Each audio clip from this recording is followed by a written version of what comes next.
Hello hero, it's Lucy Lanhorn. This moment right here is your DIY, custom built, ultra personalised and aesthetic epic. So let's write some mythical magnificence together so that you can live it up and soak it in differently to how you did yesterday.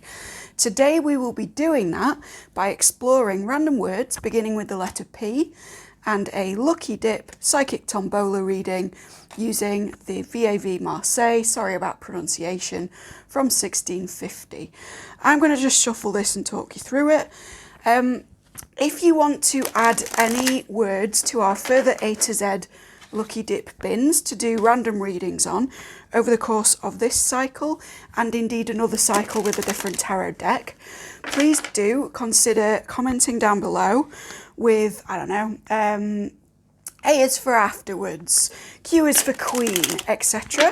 And if you see a heart by a comment, it means that I've added it to our little lucky dip bins. And the next time we come for a reading, it will never be on the same subject, but you do have a chance of your particular word coming up. I don't want to pick cards yet, guys. Come on. So for this particular reading, there are 6 readings for each letter. This is because we have 3 piles of tarot and then 3 piles of a channeled message. I think these guys want to start getting put out. There we go. So pick your pile 1 to 3 in terms of your tarot reading, but also pick your pile 1 to 3 in a way that may or may not differ for a channeled message. I used to do that by hovering my hand. I mentioned in the last one for the letter O that I now do it by lighting a candle so that you can focus your prayers, intentions, questions into that candle so that I can pick them up whilst channeling. If you're not into channeling, if you think it's a bit woo, that's absolutely fine. You can just do the tarot portion and take it purely as a thought experiment. But I don't know what's going to come up. You don't know what's going to come up. I love these kind of readings because they truly are up to the fates, if you like. That said, I don't have a deterministic worldview. This is not a channel where we're sort of prescribing what your next action should be or indeed what's going to happen to you for sure. This is more like a set of signposts about what it is that you might have been experiencing, how you're feeling about it, factors that you might not be able to see concerning the people and things around you, and possible paths forward so that you can make your own decisions with a sound mind, right? I hope that's helpful to you. I'm going to speed up this shuffle with a bit of a whistle and I will see you at your decision and then your pile. 1, 2, 3. See you in a bit.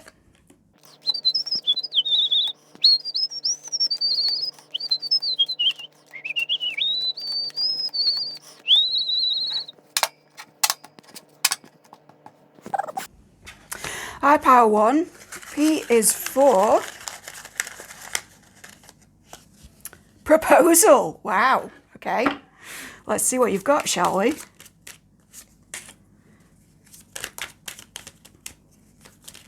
Oh, all right. Something's falling through your fingers at the moment. No? I'm nearly dropping these cards. It's like you feel you can't manage something or you're not in charge of events. It's an interesting one to come out in combo with that word, but we'll see what's going on.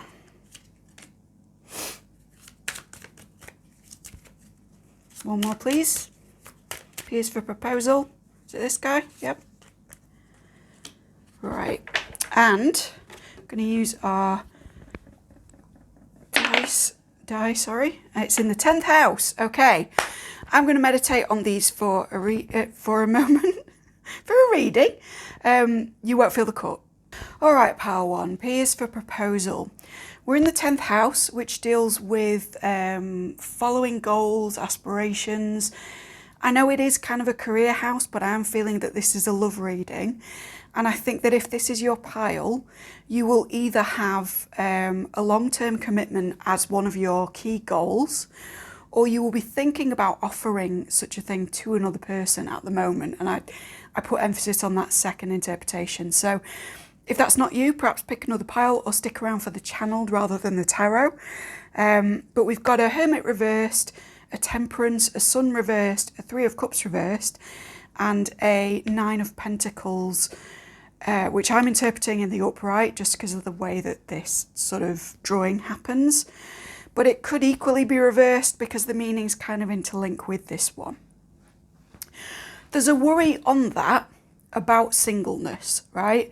So there's a sense of panic with this. There's either a concern that you will remain single forever if the current thing that you've set your eye upon doesn't work out, or indeed if something doesn't turn up fast, right? Because there's a sense of speed with this. We've got 3 major arcanas. It's a big deal for you. Or if there's kind of a relationship ongoing and you are thinking about making some kind of offering, be that of marriage or just of a more precise, exclusive commitment, then there is a concern underlying all of your thoughts and feelings, and maybe even the thoughts and feelings of another person, that you will remain single if this isn't handled with agility and some kind of speed, right? The Hermit Reverse can be coming out of a period of celibacy. See my last alphabetized reading for more on that. And indeed, did I speak about it in L is for Limerence, and possibly touched on it is in F is for Fuckboy, so either of those may hit, but certainly in the O is for, I want to say, oath.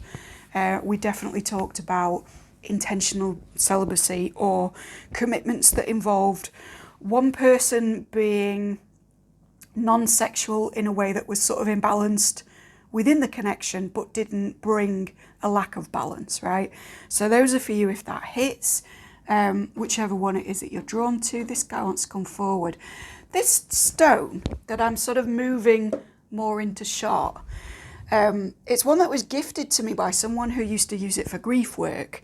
Now I've cleansed and dealt with it since, but there's also, like, with me talking about intentional celibacy and bringing in a stone that used to be used literally in hospices and things, there's a sense of grief around previous relationships.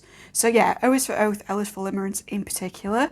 There's something that needs to be let go of here before the proposal is made, either from you or to you, right?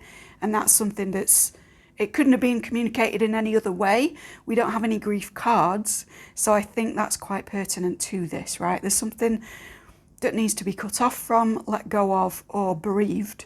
Perhaps even in a ritualistic way if you are magically inclined or you hold little kind of vigils for things.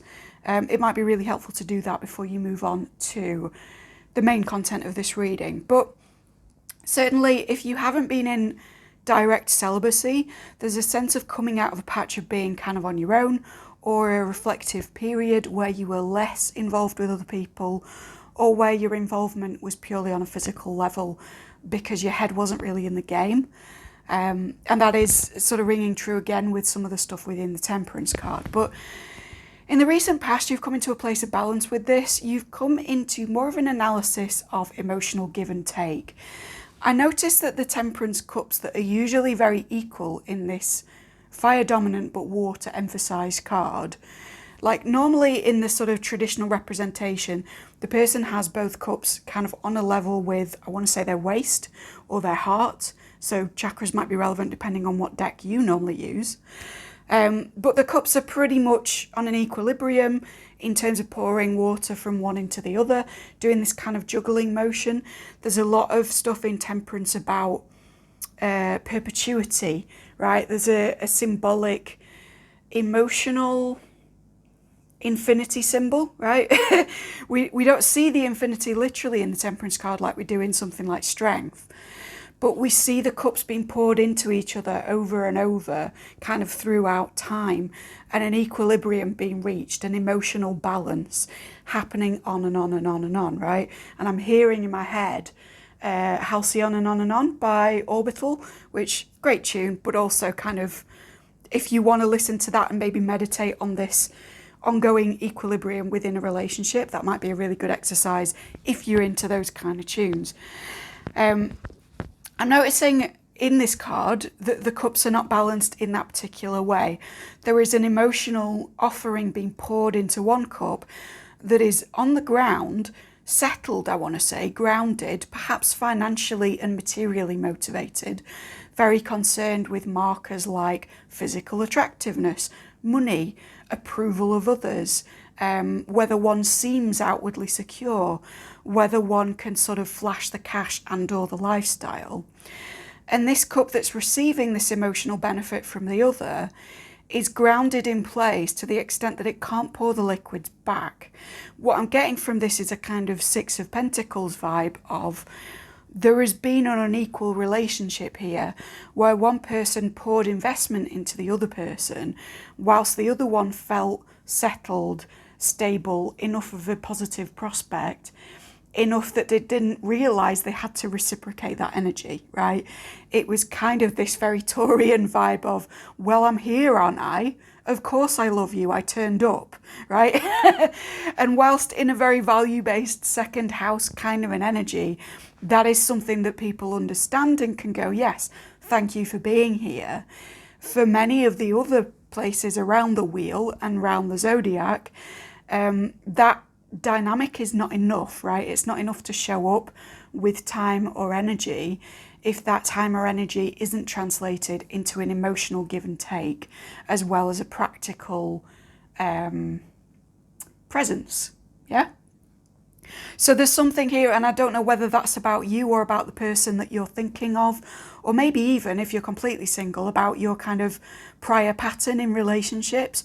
But there's something about one receptive, very eligible party who's okay being eligible and not doing fucking much else. And then another person who is perhaps not as outwardly a good bet, right? But who is emotionally poured into this. And indeed verbally poured into it, because I'm seeing this kind of, I want to say Latin phrase, but it's probably in French because of the deck, where it's like words are floating down into emotionality and into the other person, and there's no reciprocity of language. If words of affirmation are one person's love language in this, then I suspect that the other person's love language is something like either gifts or time spent. I can't think what the official term for that is, but, you know, allocation of personal utility and time spent with the other person, doing useful things for them, as opposed to actually expressing how you feel. And this has been an imbalance prior, but the Temperance card is one of coming into balance in the recent past. So excuse me, communication definitely an issue. My tongue is running away with me. That may also be like a sexual thing within whatever this connection is, because there is a wand involved, even though it's not, I mean, it's not a wands card, but it is fire dominant as well. So we're talking about a very sexual connection. We're talking about sexual connections in general. So the tongue running away with you, maybe that you were this verbose person, or it may be that you were very sexual with another person and the tongue played a heavy role in that, if you feel me. But it kind of wasn't an equal dynamic. Either way, there's an understanding that there needs to be equality within this in order for you to step out of the place of being a hermit, of being on your own, and into something a bit more committed. Now, very present tense, bang in the middle of your reading, we've got a Sun card, which is all things promising, childlike, optimistic, and wonderful, but it's in the reverse. The Sun in reverse isn't a no to the Sun energy, but it is a delay in it, right? It's a, we can't do that until we've done fill in the blank. And as I said before, there is something here about grief. It doesn't have to be literal dead people. It can relate to something about that. If the death of somebody has affected your attachment style or your communication style or your relationships more broadly. But what I'm getting more for most of you, because this is a general reading, is that this is about letting go of a former connection or saying goodbye to the way that you used to operate in relationships. Perhaps having some kind of grief about what romance used to be for you versus what it is now. See O is for oath and the discussion that we had about relationship sobriety, right? And if it follows from that and it's appropriate, do check out L is for limerence, okay? But it won't be for everyone. There's a sense with which you're needing to let go of something from the past in order to feel happy enough to continue in either the accepting or the giving of a proposal that you've been planning, right? And in either case, you have been planning it, right? Whether it's that you're dreaming up or manifesting that somebody's going to come towards you and you're kind of wondering why that's not come out for you yet, why you've not got to the top of the mountain as a little Capricorn goat in the 10th house, or, you know, the other way, whether it's like I don't know why I haven't been able to say this yet when this person is so clearly the person for me. But in either case, it's not that it's not going to happen, it's that there's a delay for the moment in whether it can. And the other meaning of the sun is just kind of childlike faith, not even faith, it's just childlike innocence. See, again, former collective reading on same. But it's kind of an optimism about the subject that is perhaps lost with the experience of adulthood, right? Songs of Innocence and Experience might be a relevant read for you, only for some. But it's the idea that you need to almost acknowledge the adult side of what's gone on in the past for you in order to step into a more childlike mode of appreciating what's coming in, okay? And it's not going to come in until you've done that, until this sun can be turned up right. And I'm going to flip it within the reading, although we're not doing a magical act with that because the work's on you right now. But you can see that sort of when it is flipped, we can kind of progress to the other bits. I'm noticing as well that this sun is angry, right? And we've got a fire card and we've got sexuality being expressed in perhaps a less than emotional way, or in a way that is sex dominant because of the wand and to do with ideas because of the wings, but not actually connected to the individual. This is sex without intimacy, right? And that may be something you've been a victim of, and that's why you're hesitant to make more of a commitment with someone in your life. Or it may have been something that you've been doing with people because you're kind of scared of receiving a proposal for something more emotional that you're not ready for. Or indeed, because someone's been emotional with you and you weren't ready for it. In either case, there's an anger about this, right? It's fiery energy. It's a son who looks disgruntled rather than happy. And I dare say a child on the back of the horse, the momentum, who looks a bit blasé, a bit like, oh yeah, you're going to react like that all over again, are you? So there is a discussion of people in this dynamic, whether or not this is a present tense thing, where one person has not really dealt with their anger around a thing, whether or not it's sunny or raining, right? And the other person in the connection is kind of looking at them like, yeah, son, you have some shit to heal right now. I'm just going to wait. I'm just going to be a little bit tired. I'm just going to, strong inhale, strong exhale. I'm getting like a thing in my head of a dog or a cat when they do that big sigh when they're kind of done with your shit because you haven't fed them or whatever. It's that kind of feeling from another party. And for some of you, a tiny minority, this is a projection of what you're afraid will happen. But for many of you, this is like somebody that you're wanting to relate to on a more intimate level that's like, all right, fam, but have you done the work though? Because it really doesn't seem like you have.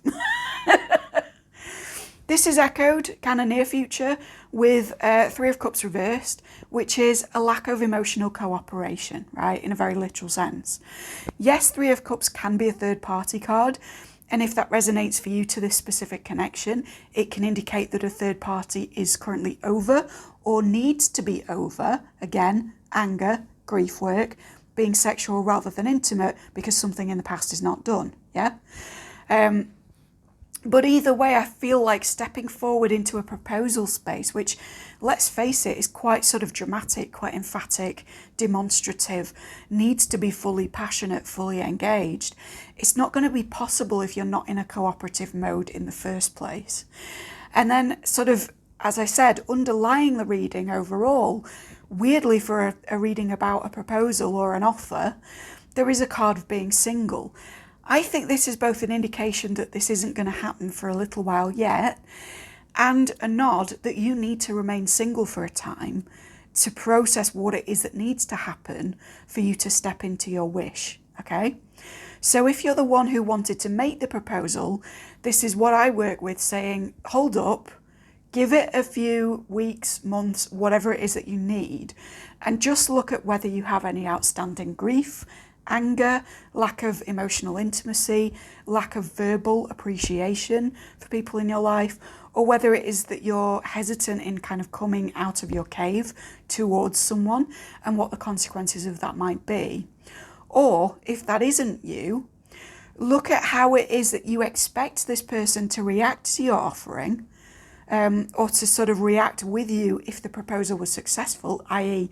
once you were in a committed relationship, And are you projecting that they're going to be angry to be with, that they're going to be a little bit weird in the sexual sphere and perhaps not as emotionally intimate as you would like, that they haven't fully integrated their energies, or even that they're a bit of a shut-in right now because they haven't dealt with some stuff? Whichever way this is going, there is a sense of stick single for a while, because this isn't done, this isn't processed, this isn't in the upright. Something else I'm hearing is that if you're in a law of assumption or a law of attraction space and you want to manifest, and you maybe indeed have asked about this connection or a kind of soulmate twin flame connection to come in for you, the missing ingredient here is that you haven't let go and gone into what would be referred to as a high vibration, right? Translation for skeptics or other is that you've made your wish, but you're not happy enough in your day-to-day life to receive it. If you're not content with who you are, how the fuck are you going to be a good partner for somebody else? How are you going to come into true balance, true emotional equilibrium, if your emotional state within yourself is not fully settled? If your sexuality is not integrated with your emotional life? If you're pursuing trivial connections or no connections, or you're still angry about something, or still sad, or there's someone in your past who's kind of a residue in your life that somebody else might have a problem with. In any of those cases, take some time out, be all right with being single. And by single, by the way, I mean no sexual connections. I mean no soul ties. I mean fully single, acting like you're already married or already in a partnership, saying, no, I'm sorry, I'm allocated, right? Different from taken, but very powerful, okay? And I'm wearing a ring that normally, I'm going to move it, normally goes on here. It's a bit big now because I've lost some weight, but yeah, allocated, right? It's not saying you can't take me on a coffee date. It's not saying I'm not open to other things that might be more fulfilling. It's saying that my general energy belongs to somebody else. And in saying that, you're giving off, I want to say wifey energy, but you know, any gender, right? I've mentioned before in one of my love readings, possibly for another pick a card, lucky dip, the difference between wifey energy and girlfriend energy. And this is sort of discussed in communities that are a bit more religious than I am, a bit more conservative than I am, a bit more trad wifey than I tend to be, right? And I'm not saying that I'm all right with all of those things, but there is value to the idea of, are you presenting to new people, or indeed to yourself, as somebody who's already for someone in a very dedicated way, or is there some adjustment that needs to be made around that? So if you don't identify with a connection lingering for you or someone else, then perhaps what it is that you need to give off the vibe a little bit more of, oh, I'm sorry, I'm already partnered up. Even if that's like on the, what people call 5D, right? Even if that's not yet in your physical reality, it's this idea of getting into the habit of, oh, sorry, I'm with someone, in order to draw in that you are. Because your fear is that you'll end up alone, but you're kind of acting like someone who will. I hope that isn't too tough to say, because I've been through this myself, and indeed in my current dynamic, there's a lot of like some of these energies coming in, right? So I'm not telling you off in a way that I won't accept as being true about me as well. But there's certainly a thing here where normal balance, normal equilibrium, even normal optimism around relationships is absent. And we can't make a proposal if we're not fully dedicated to the person we're proposing to. We can't accept a proposal if we're not dedicated to the idea of being ready for a partnership, yeah? There's a lot more to it than we give credit for in our kind of hallmark, very Hollywood-led image of what it all entails. And even if you don't identify with monogamy, there are certain things that need to be implemented in your life before you're ready to be part of something more secure. I think this reading is your calling towards that. I think it's kind of time to, if you're not the grounded party, it's time to ground. But if you are this party who only receives and doesn't give, it's time to also be like, why am I not emotionally giving?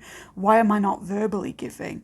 Why am I stuck in being eligible and maybe hypersexual, but not actually sort of reciprocal, right? And it will differ as to who's watching this, which camp you're in. But certainly, if you want something like a committed relationship or a marriage or whatever it is to you, even if it's the proposal of, hey, let's have another kid, right? Because there's a 3 here and there's a child here. Like, all right, what about you is ready for that? What about you is not? Because you have a little gift from the universe. You have a little bit of flexibility in your time single to just tweak things, tie up a few loose ends, etc., to get ready for that. And then the proposal will come, or you'll be ready to give it, right? And actually, if you're waiting for it to come, I would argue, and this is me, not the cards, that unless you're willing to give a proposal, perhaps you're not in the place just yet where you're accepting receiving it, yeah? If you feel like you want to have this reciprocal energy from somebody else, but you wouldn't be happy with giving it to them, then maybe that's the thing you need to examine. If you'd like a more in-depth reading or a kind of more private take on this with details about you and the person involved that can't be gleaned from a sort of general reading, my booking link is down below, as is a place to donate if you found it useful. But again, not an obligation, just something that I appreciate because this is my day job. If neither of those things is the case, but you liked it, please do like, subscribe, ding the dong, thank you kindly. Stick around for whichever channeled pile you've picked, or indeed for any other reading on my channel.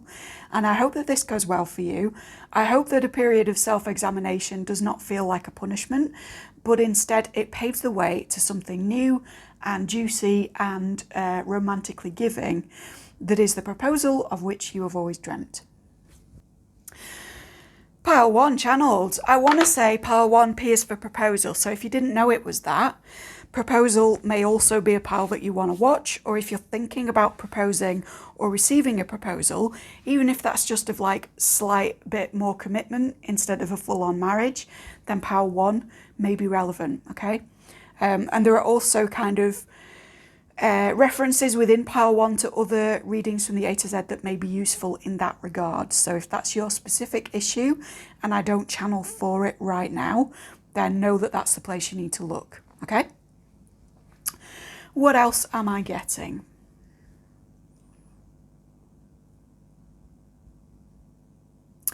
Some of you have been working with Marian energy. There is a thing elsewhere on my channel to do with that, like a little chant if you want to play that. But if not, I'm just getting this protective feminine vibe. So it may have been something that you've been operating under in terms of magical paradigm or spiritual. If you are, you know, religious or whatever, all are welcome here. And if you don't identify with any of that, there's like a protective... What I'm seeing is like a Mary figure who has her arms out and she's like cloaking somebody who is much smaller than her. She's sheltering, right? So there's a dynamic of a motherly sheltering energy. I don't know whether that means someone specific for you or whether you are that for someone, but either way, it's confirmation that you're in the right place if it's resonating or it's relevant. This isn't like, do you have a mom? If you do, it's the reading for you. This is more like, are you actively in the mode of exploring motherly energy and or, I'm hearing reparenting. So this could be that you are a mum and that's been a big, a thing that you want a tarot reading about as of late. Or it could be that you're reparenting yourself and you're looking to kind of Marian vibes in order to do that. I highly recommend doing some form of goddess work, even if it's just atheistic reading about various goddess myths. If you are reparenting after maternal abuse or an absent mother or anything to do with that. There's also a book called Mother Hunger about that particular wound, which I'm getting for some of you, so I'll link that in the description if you need it, right? What else, guys? Somebody's counting the rings on a tree. Hold up, it will make sense in a minute. We've got a notch and then we've got 1, 2, 3, 4, 5. So you could have a kid who's 5 at the moment, or there's been 5 years of a particular cycle that you've come here to examine. What do we want to say about that, guys? Give me something more. Yeah, it's definitely 5 years because I'm hearing the song 5 Years by Björk now. It isn't over. Right, so this is probably a 5-year cycle, not just a childcare thing.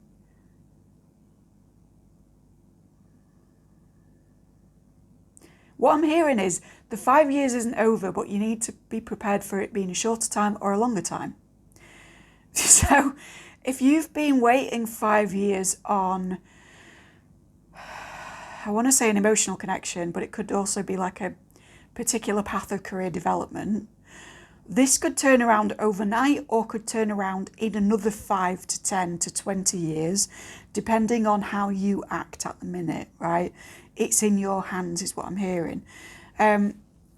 If you're not interested in magic, manifestation, law of assumption, it might be useful to just have a quick kind of YouTube or Google deep dive into those issues and see what realms within it you resonate with, because the reason I'm getting this being sort of a malleable time period is that I'm hearing 5 years has seemed like a long time for you.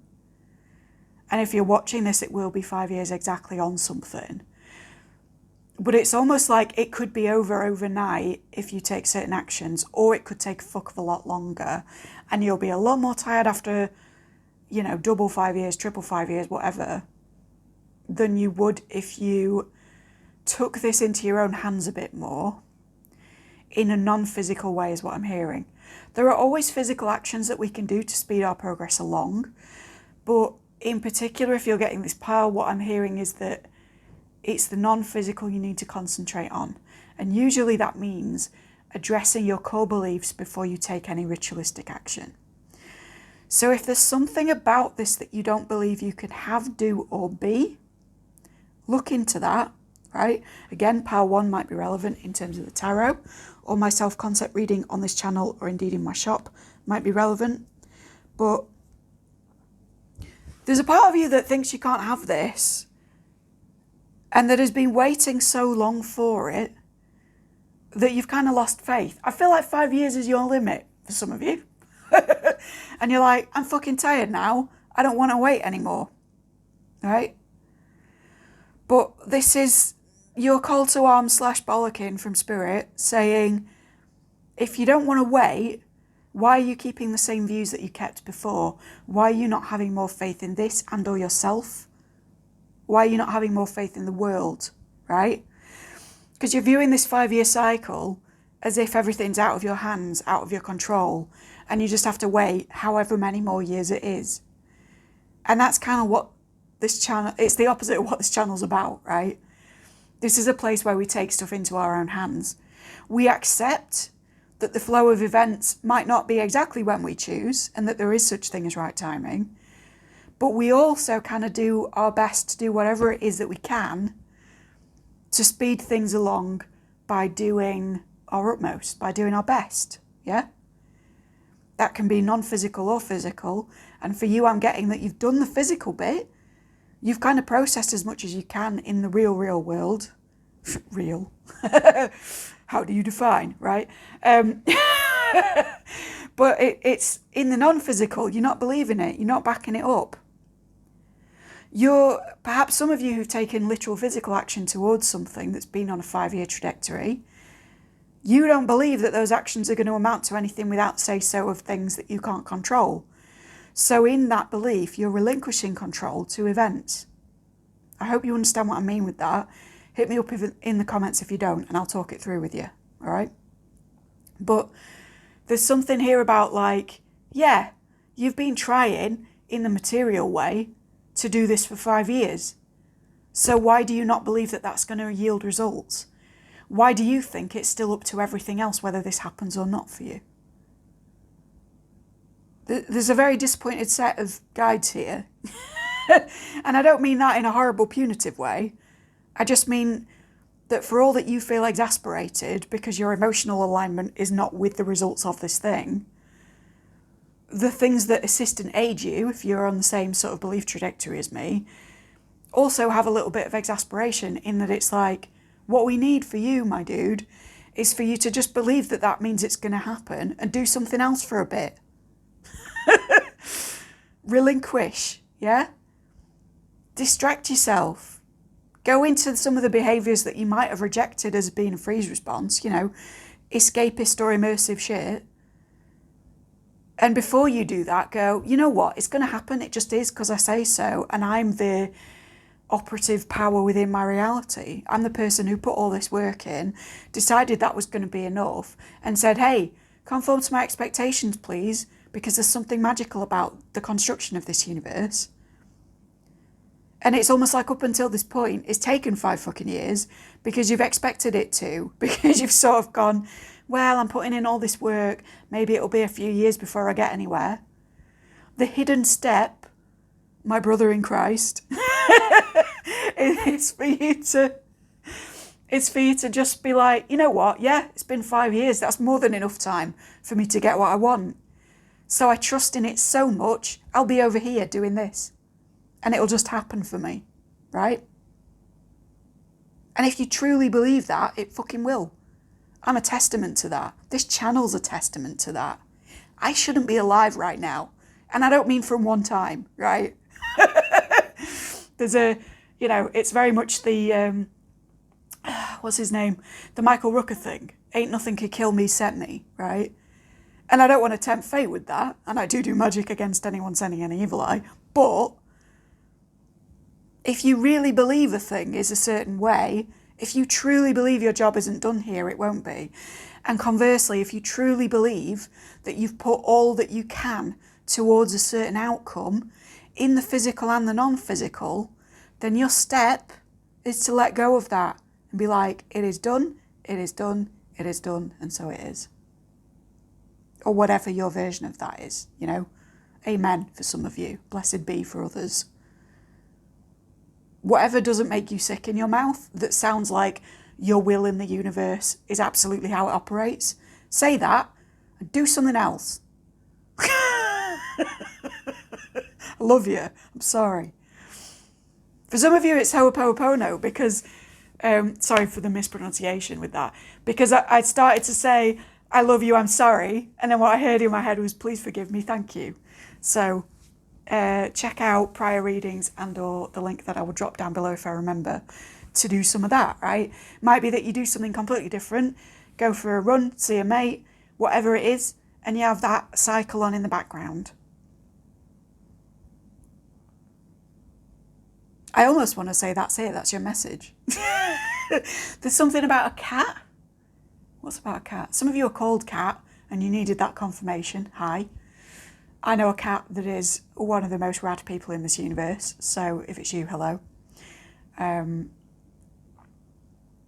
it's cats specifically, is it? Agility. They always land on the feet. Why do they land on the feet? Because it's never been any other way and they don't believe they're going to take a tumble in an ungainly fashion. I know cats can be clumsy as fuck, and those of us who are cat owners or cat carers, hello fostering community, like you may have seen cats sort of take a tumble and not land on their feet in a very silly fashion. But by and large, excuse me, come on, there we go. Sorry, hiccups, confirmation, also communication is a thing at the moment. Yeah, those of us who know cats really well know that by and large the rule of cats always land on their feet is absolutely true because it's innate to the animal, right? And the reason I'm thinking of that is that consciousness is innate to the human, right? Whether or not you're a bit speciesist in the way that you see humans as separate from other animals or not, you can certainly agree, if you're on a kind of woo channel like this, that humans have a certain degree of non-physical control over their environment and that that's a nifty thing which appears, at least in its language and expression, kind of unique to us. So if you think that, why are you seeing yourself as the exception to that rule? Be a cat, land on your feet. Cats also are associated with fun, with laid back, agile, frivolous energy in many, many cultures, particularly in ancient Egypt. They were sort of luxury and joy. And I feel like that's what you need. Just, it is, so let it go. Do something fun. Live the cat life. I'm sorry I'm shouting. It's because I care about you. So yeah, Power 1, it was still part of the overall message, right? But that concludes your transmission. You may go elsewhere if you need more stuff about other things. But yeah, I think your main message here is believe. Not I want to believe, but no, just believe. Just you do. If you're here, if you're stumbling on me, which means you've attracted me in some fashion, you're kind of meant to let go at this point. Be like, the work that I've done for 5 years is enough for this to turn out well for me. So I'm going to focus on something else and trust that it will.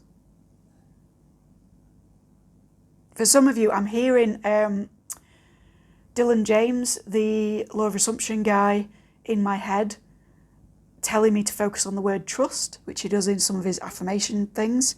So he may be a useful person to look into. I do think he's fantastic. He has some contentious opinions about tarot readers, which I don't agree with, but the majority of his work is extremely useful if you have psychological blockages to material results. And that doesn't mean that you have to believe in law of assumption principles. For example, everyone is you pushed out. A lot of people have a problem with that, but I kind of don't fully agree with him on all of it, and yet I use his work, and particularly his nightly affirmation tapes, calling them tapes because I'm old, to reset what I believe about myself so that it's easier to accept that good things will come, all right? So that might be useful for some of you, just because I'm hearing him say the word trust. But if not, I'm not a shill for him, I'm not sponsored. Take it or leave it, right? Anyway, if you enjoyed this, please like, subscribe, ding the dong, thank you kindly. Check out the other content elsewhere on my channel, or indeed another part of this reading. And I really do hope that whatever this is that's taken a long ass time works out for you overnight as you shift your understanding of what it is that you're capable of doing and receiving. Okay, love you. Bye. Hey up, pile 2. This is your channeled message. I'm actually doing this before I do the rest of your reading because some weird stuff happened between pile 1 and now. Now, this may be confirmation that you are needing to view the channel before the tarot. I might put it that way in the order of, you know, how this plays as a video, because I know some people watch multiple piles, and if that's you, you might need to see this first. But it could also be a confirmation that this is your correct channeled reading. If you've done things in a funny order today, or things have been a bit skew with for you, you might have switched around some activities that you normally do kind of one after the other in a certain fashion, and you're going, I'm going to listen to this tarot reading or watch it now, and then I'm going to do this thing in a different way, right? So if that's you, hi, you picked correctly. Great stuff. If it's not, then that's just a message for some, because this is a very general reading, even though it's channeled. Part of the reason I wanted to do this one first is because in pile 1's tarot, I was discussing the ring that I was then wearing, which I've since taken off because it's become uncomfortable. That's the thing. I was talking about being allocated, right? And the symbol for that was me wearing an engagement ring, even sort of in a non-married state. Not sort of on my own, but in terms of being out and about, just to give off that energy of like, no, I may be single, but I am dedicated to a certain thing or a certain person, or I am allocated, right? And that was relevant to pile 1's reading, which I feel called to say was P is for proposal. So if you wanted to know something about that, then that might be suitable for you to watch as well, and that's why you're seeing things in this order. But I took off my allocated ring, right? And if you're not looking for a romantic meaning to anything that you're here for today, then something that's coming up for you as my first channel message is, how long have you been allocated towards a specific cause, environment, person, group of friends, religion even? And do you feel that that allocation is now something that is feeling uncomfortable to continue with, right? So if you've thought of yourself as part of something for a long time, or dedicated to a certain individual in a certain way for a long time. For some of you, I'm even hearing if you've identified with being part of a familial unit, whether that be bloodline or chosen family, and you feel that now this position is being outgrown, this channel reading is something you've come across for me to confirm, like, yeah, this is something that no longer fits you as well. Because I was talking about how the engagement ring thing is kind of too big for me now. I've lost a bit of weight, right? It's this sense of it was once a perfect fit and we're respectful of that time, but that's no longer the self that you are. If that's hitting on a friendship level, you may enjoy the last collective that I uploaded, which was the Buffy tarot reading about a friend feeling a bit of resentment that you've kind of left a group or left them behind or whatever. And there being a bit of a broader purpose to that cycle and a broader understanding of the way that you self-identify in the aftermath, right? If you're seeing this, that might be for you. I'm not saying that for hits. I'm saying it because genuinely, if you outgrown a friendship, which is one of the messages I'm getting, that's a really good one to view, okay? You don't have to be a Buffy fan, but it certainly helps. But yeah, there's this like, how long have you considered yourself part of a thing that is now no longer applicable to you, right? The other thing that I'm getting is that I put that ring, I kind of put objects in my window to be charged by moonlight or sunlight respectively after I've done what I need to do with other things to kind of cleanse all of the crystals that I use, all of the jewellery, everything you see on this table basically, except for Althea, who cleans herself, bless her. And I put the ring on the top of a kind of triangle ornament that I have. And the word that was said in my head was apex, right? So for some of you, just the word is enough. That's your confirmation of something in particular. The fire is dancing, so I know I'm correct. For others of you, if you're in an astrological modality or you've been wanting to explore that a little bit more, and you have some kind of aspect pattern or a triangular arrangement that isn't like a trine in that it isn't completely equal, because trines are, look to the apex, right? The apex planet of what that thing is. So I'm gonna, excuse me. Blimey, the hiccups have been rife today. So much confirmation. I'm really sorry, guys. I swear to you, I don't get hiccups at any other time in my life. And then when I'm reading, it's like hiccups and burps a second. Bloody... I feel like at some point when I'm reading one of these, I'm going to open my mouth and say Zool. Because I'm going to be like saying a word and then a belch comes out, you know. Anyway, sorry. To my non-astrologically affiliated crowd, what am I talking about? So if we have a horoscope, as in a personal chart, horoscopes are not just a newspaper forecast of a sun sign. Astrology is a little bit more complex than that and has been going for thousands and thousands of years. So do pay it due respect is what I was going to say. But if you're viewing the horoscope, which is a circle split into 360 precise degrees of 12 components, which can be taken as signs but also as houses, right? And that's what I use this for. Then some of the planetary placements that you get, like your sun sign, but also like a bunch of other stuff, including everything from planets to asteroids, they're all going to be dotted around this ring. And where they are in this ring is going to tell you different things about not only your character and your predispositions to talents in certain areas, careers, familial background, etc., but also they're going to tell you an equal amount of information about what sphere of your life those things enact themselves in. So if we have a lot of stuff, I'm using this example because of the die being on the 10, if we have a lot of stuff in your 10th house over here, then whatever planet and whatever sign kind of are interacting in that degree sphere are going to tell us a lot about what your career, what your goals, what your aspirations in that realm are.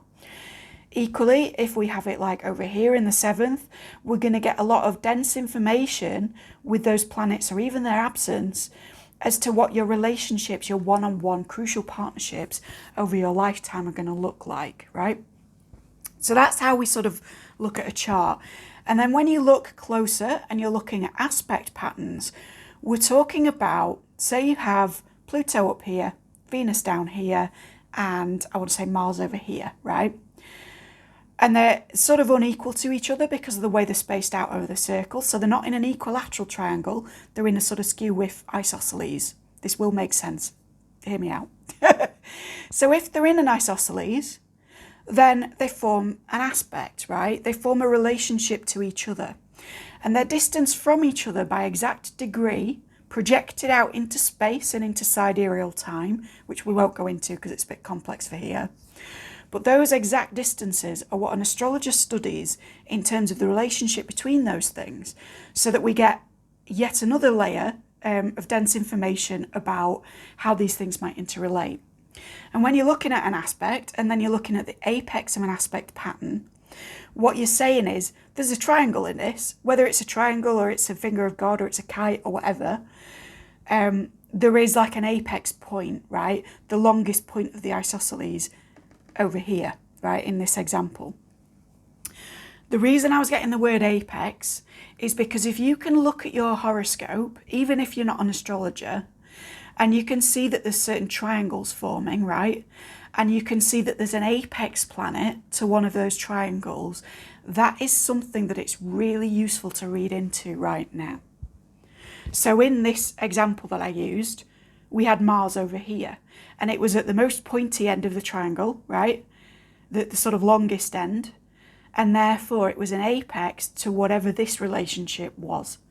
That means that whether you understand the overall aspect pattern, whether you understand the overall construction of a chart, and believe you me, like I'm, a year into several years of training on this, and I still don't know all of the nuances. But whether or not you kind of have a general grasp, this bit is going to be really visible to you if you go on something like astro.com and you pull up your chart. Highly recommend Equal House System, but you use whatever you want to use. And whatever comes out to you as an apex planet, Google it, right? Look into interpretations of, say this was, I don't know, Pluto in Scorpio in the, well, it won't be because it's there, but say it was Pluto in Scorpio in the 7th, for example. Then I want you to Google Pluto in Scorpio in the 7th, whether or not you know anything else about anything else, and just see what comes up, because that message is going to be really relevant to you right now. And if you feel comfortable, down in the comments, let me know what your apex planet or apex arrangement was. If you have multiple apexes, let me know what they are. Let me know what you think was the most important for you and why. Because a big part of your channel message here is not just to kind of induct you to what astrology actually is outside of like sun sign memes and silly newspaper stuff, but also to get you to think about what are the aspects in my own personal horoscope that are really fundamental to who I am. Because I know there's an emphasis culturally on sun signs, even on ascendants, but that's not always kind of, it is the main driver in certain ways, but it's not always going to be the key driver in terms of your other interrelationships of personality and or purpose. Okay? I really hope that made any kind of sense. That was the most rudimentary explanation of astrology that anyone's ever done. But if you didn't know what an apex planet was, now you do. And if you've been patient with me throughout that, I will get some other messages now. I'm terribly sorry. Let's throw this. 4th. Okay. Something to do with your family, your home life, your maternal sphere, etc. What are we doing? For some of you, the channel message for pile 1 will also hit because we had, confirmation. We had an emphasis on the maternal there. I'm hearing wax.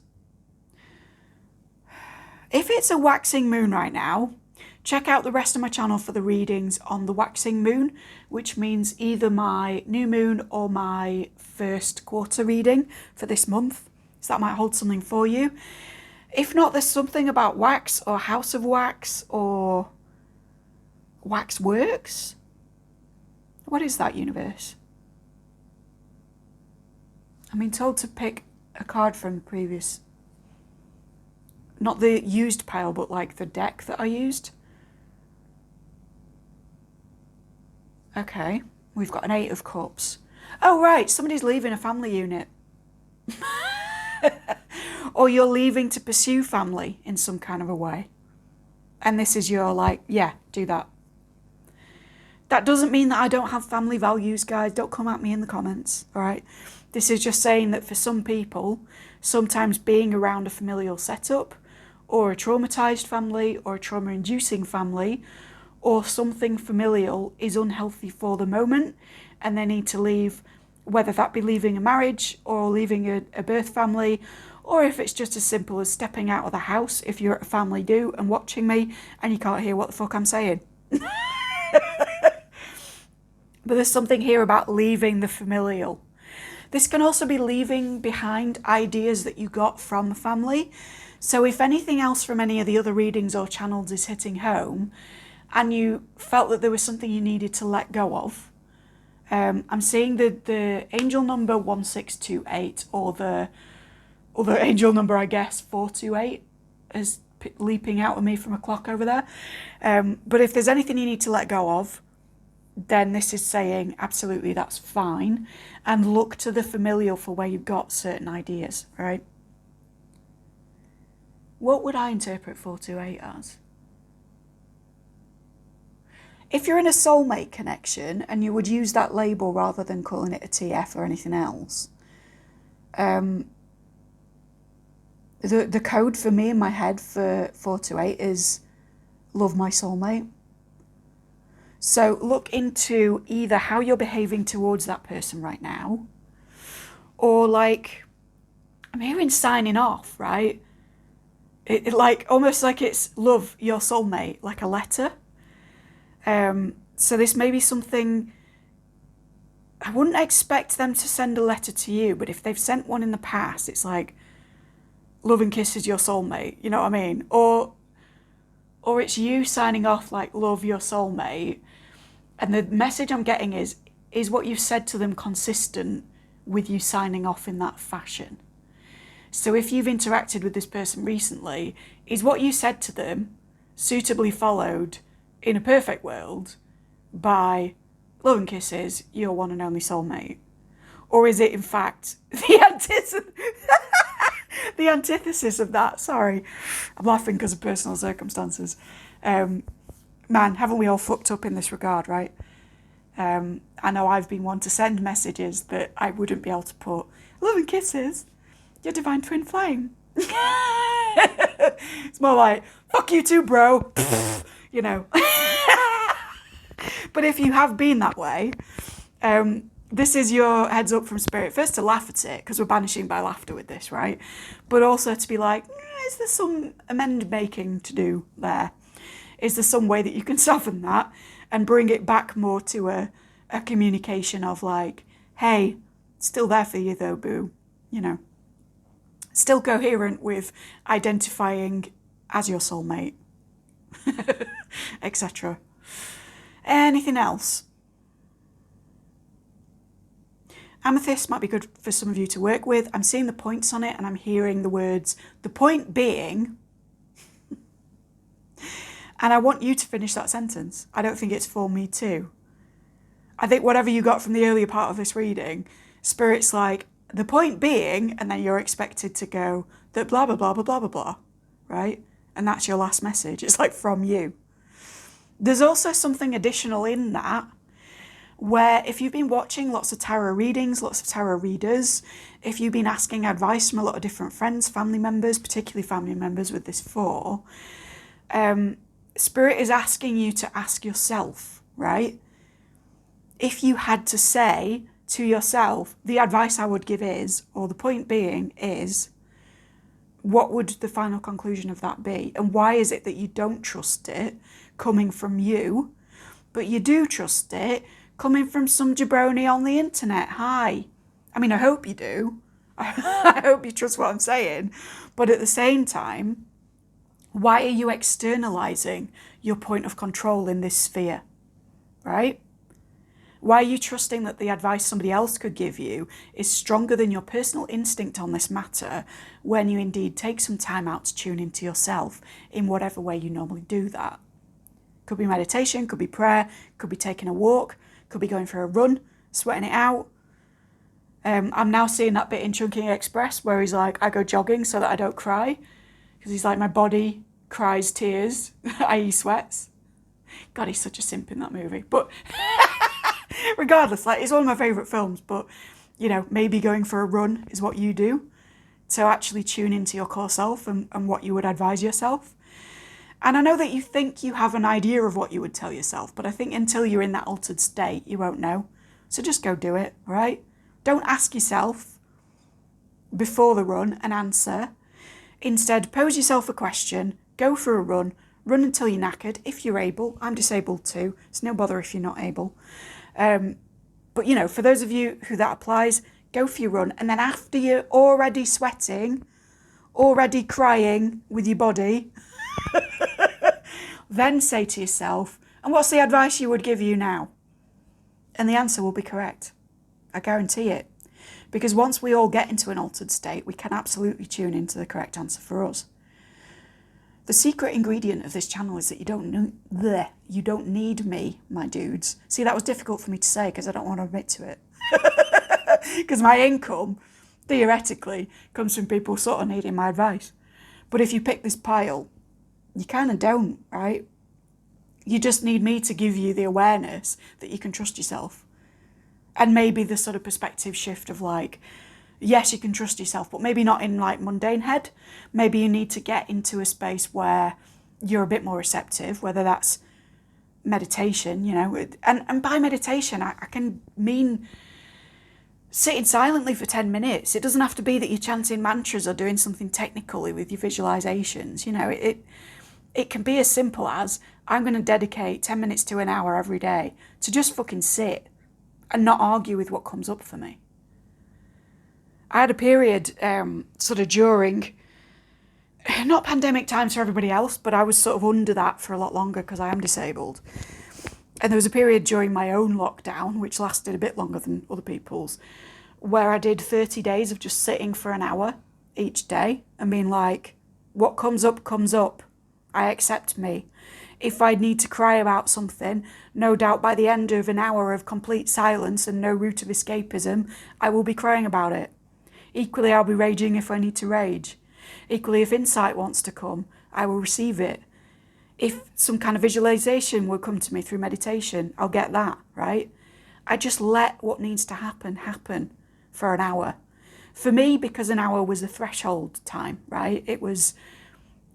That was the amount of time I needed to sit for before monkey brain stopped fucking around and actually just let things come or let my true state surface. Sometimes in my body as well, right? Sometimes in aches and pains and discomforts, and then the emotionality of what they might mean and where they might lead and where indeed they might be from at a spiritual level. So if you've listened and heard me out this far and you don't run, maybe your thing is like sitting for as long as it takes for you to feel slightly uncomfortable with sitting and just letting stuff come to the surface for you and trusting that past a certain threshold, that stuff will be advice, that stuff will be guidance. It will be the kinds of things that you come to someone like me for. Because in the end, the difference between 20 plus years of being a magical practitioner and getting into trance states and all the rest of it, and you, is not that broad, right? I'm not some magical fucking being. I'm just someone who's put a lot of work into turning their head off in order to be able to communicate with the bigger picture. And you can do that at home and for yourself. Just don't tell the others in the comments, because I need the money.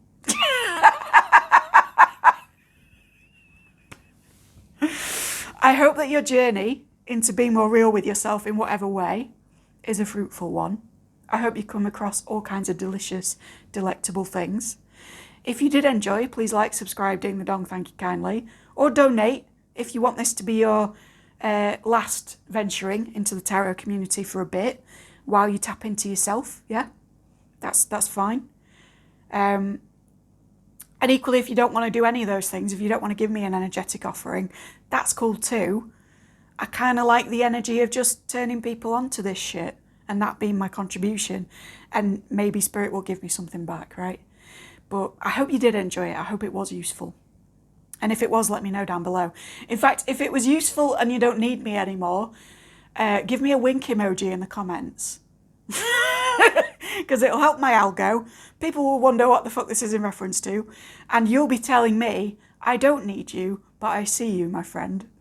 You've done your job. And I will feel good about that, right? You'll be paying it forward in a weird way. Yeah. And that's all I want to say for pile 2. If you did want to stick around for any other divination in this reading, absolutely do, because I'm going to go into the tarot now.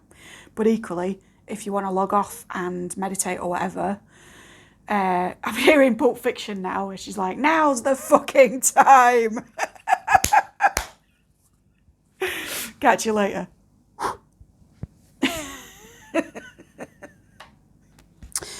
Hello again, pile 2. Bit of a weird one. For one technical reason or another, it's actually been a couple of days since I was able to film for this. So pile 2's channeled coming first is even more interesting in the light of the fact that I've sort of left piles on the table to come back to pile 2. So again, even if you didn't pick the channeled for this pile, there is a theme of interruptions, technological disturbances, something getting in the way of something else. So let's see what your theme is. We're going to do P is for power. Interesting. And let's have another quick shuffle of your cards just to refresh. We've already got one guy coming out. Is that... which way are we? We're in reverse. Okay, okay. And P is for power. P is for power for pile 2. P is for power. Excellent. 2 more. Interesting. P is for power. Well, all right. This one wants to come out. And can we have one more for P is for power? Okay. Let's just slide you under there. And our house is the 12th. Very interesting. I'm going to meditate on these for a second. There'll be a quick cut you won't feel. Hello, I'm back. Interesting pile. How do I put this? All right, so the overall theme of this is that there's a relationship, whether romantic or sort of otherwise social, that you have been resistant to letting die entirely, right? This death in reverse, it's nothing worrying. There's no news in the sort of mortality sense, but this is an indication that there's an end of a cycle here, but that you are, I want to say holding it up, right? Death in the upright speaks of power cycles, where the things that die off within our lives kind of rot into the soil, if you'll excuse the metaphor, and nutrify the things that are about to grow. So, you know, one of the most obvious examples of that is you can't begin a new relationship if you are relatively enmeshed in the after effects of a former one, right? But it is a very sort of... Death talks about rebirth just as much as it talks about death. And particularly in this deck, my feeling is that it's very sort of agricultural. Those things are emphasised. And we can also see the themes of people being reborn as different selves by these hands coming up out of the soil, right? The scythe is down as well as this being in reverse. So this is death came to call, but you said not today. And as much as it's funny that you said not today, and as much as many of us kind of wish that, it makes me think of, again, I'm going to say it, sorry guys, the Storyteller episode, The Soldier and Death, right? If you haven't seen it, it's fantastic. It's on Prime. I think it's also on YouTube. I'll link it below if I remember. But it's about what happens when you're so annoyed with mortality that you literally stop it for selfish reasons, and that prevents everybody else from having the natural end that they should have, right? Death is part of what should be happening. Whether or not a particular end of a job, a particular separation, a particular move away from a place, a person, a thing, is something which you're opposed to. It is part of the natural course of things. And if you believe that I'm getting messages from Spirit here, and I hope for the majority you do, then what they're trying to tell you is that if you oppose the death of this, there will be no place for a new beginning in your life. Now, how does this relate to power? You can't be powerful without being open to fluctuation. The 12th house is a house of sometimes adversaries or very negative experiences which kind of imprison us in a certain mindset and which teach us emancipation by their very nature. You can't reclaim your power if you're trapped in a particular situation or indeed a certain state of mind or a relationship to another person. For many of you, I think that's what this is, but you interpret as you see fit because this is a general reading for many people. There's certainly communication issues because I'm having trouble speaking and my throat was fine before I started recording this again. And I want to say you almost want to give someone the finger because right before this video I injured my hand exactly where you'd do that, no? So there's a sense within which that it's not just like I'm not letting go of this, but there's also kind of some resentment to other figures in your life about the fact that you have to let go at all. It's not just that you don't want the end of a cycle, it's that you actively want to protect something which you don't feel is dead. And the reason you're seeing this today is that I'm here to tell you it is dead. It has died a death. What now happens is the grieving process. And even if this is something that happened to you 6 months, 12 months, a couple of years ago, there is something, and you'll know what it is when I say, that you don't want to let go of. And perhaps even people around you have encouraged you to let go of it. Perhaps you were even in pile 1, right? There was some of this in there in a different way. What I was beginning to say about the 12th house is that although it is adversarial and although it speaks of confinement in different ways, it's also extremely Neptunian. It has a relationship to Pisces and indeed to boundaries and the ephemeral in a more general sense. With Neptune, you're always talking about the fact that there kind of isn't a division between things.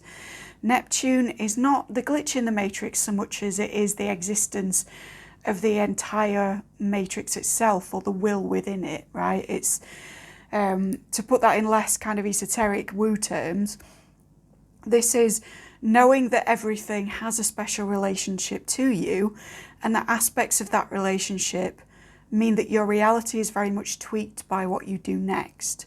So if we take that at a purely skeptical standpoint, we're saying that you literally can't move on until you give permission for something else to leave your life. And if we take it a bit more woo, we say you can't enter into a spirit of receptivity if you're clinging on to something which is in the way of the gifts that are about to be bestowed to you. So that's the kind of overall theme, and the way that it relates to power is that enmeshment with a particular pathway that you have now stepped aside from, or a trajectory that you're no longer on, shall we say, is going to deplete you of your power. This isn't just about whether you want the nice things coming in that would come in much better if this was out of the way. This isn't just about letting other people move on by taking the right action. You know, I mentioned the soldier in death and not stopping death in his tracks because he's natural for other people's progress as well. And I get the sense that this is actively hindering someone else if you cling to it.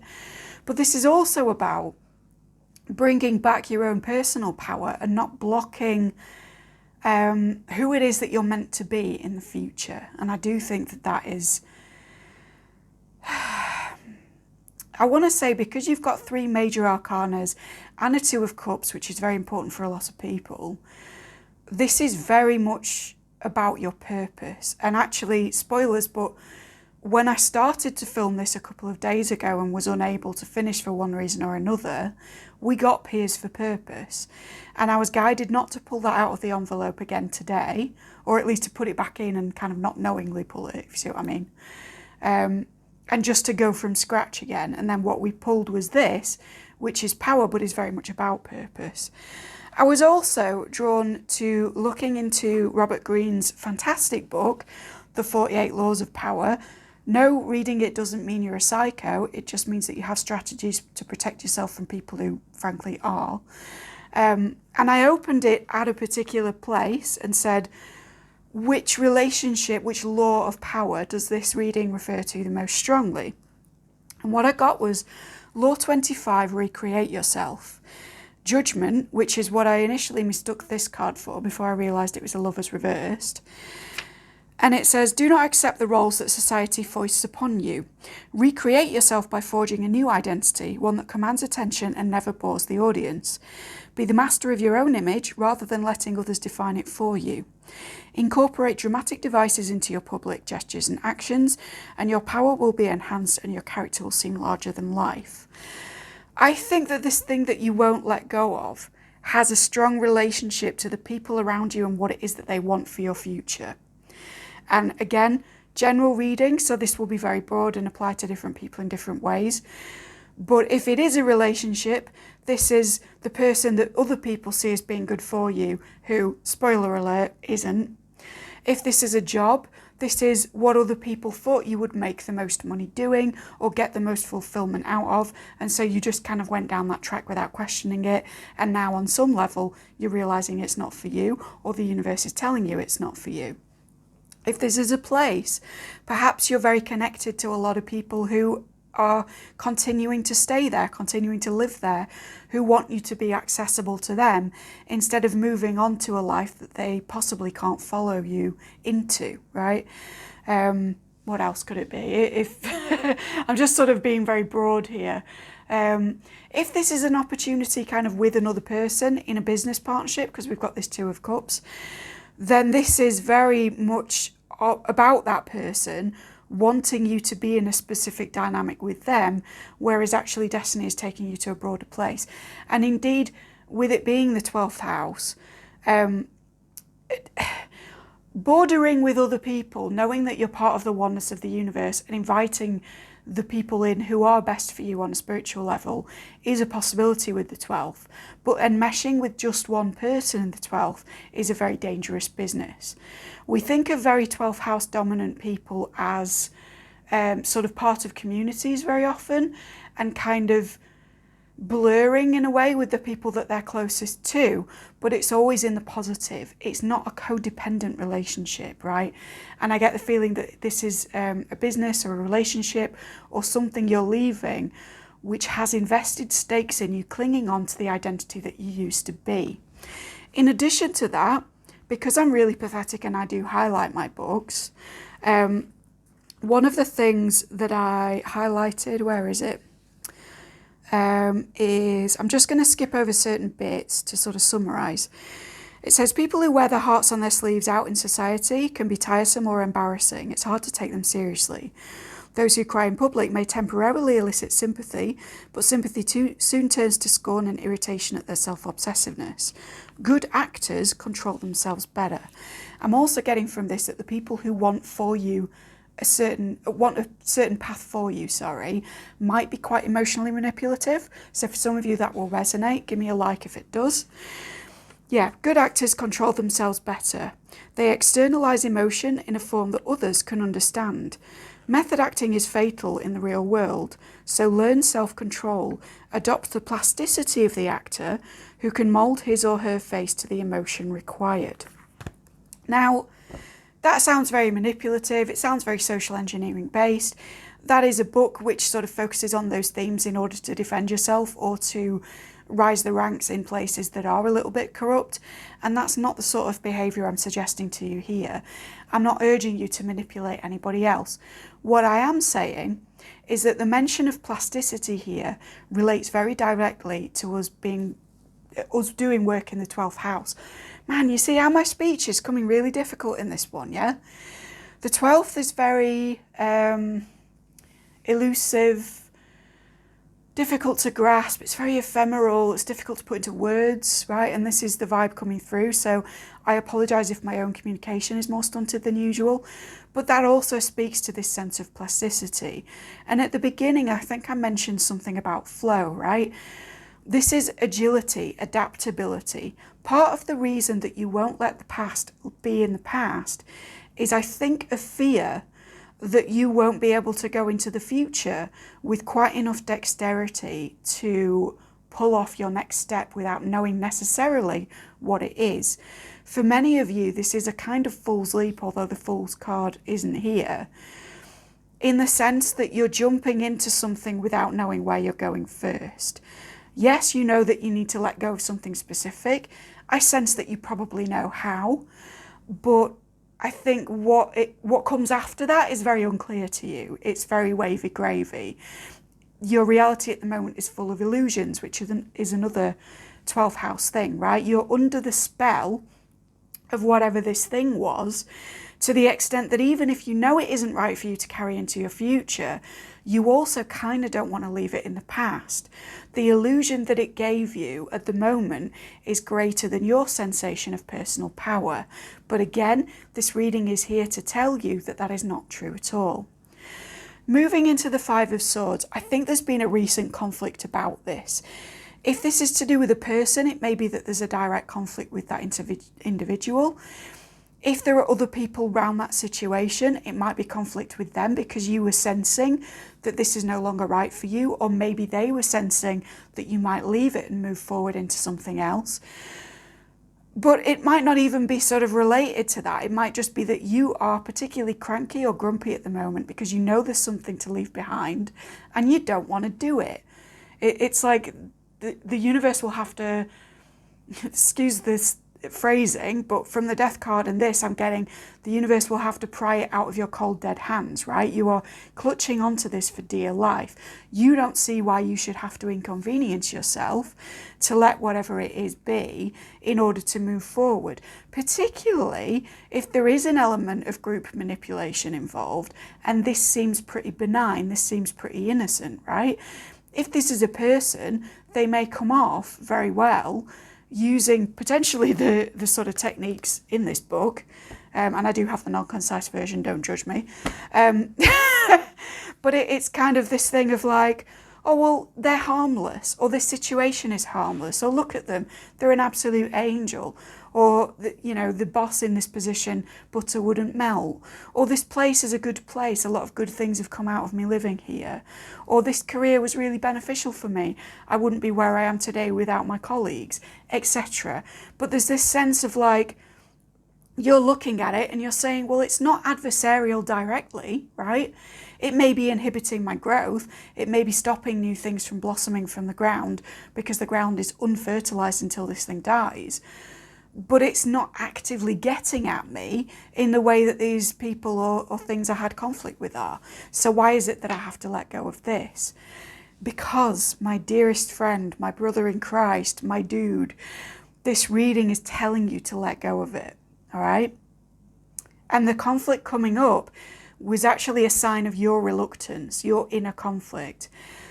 Yes, the Five of Swords can be about kind of battling with the people around you, but it can also be about a sense of inner conflict, trying to decide for yourself without the opinion of anybody else, whether it is you've won or lost in a situation, whether it is a situation of, fantastic, I did exactly what I needed to do, or whether in fact the sentiment is, congratulations, you played yourself, which is something that comes up a lot for me with this card, right?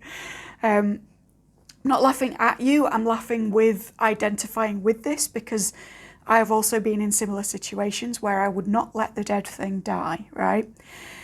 Coming into the present moment, you've got the world reversed, which instantly makes me think of O is for online. If you were drawn to my O is for reading, this may also sort of tie in with whatever the situation is.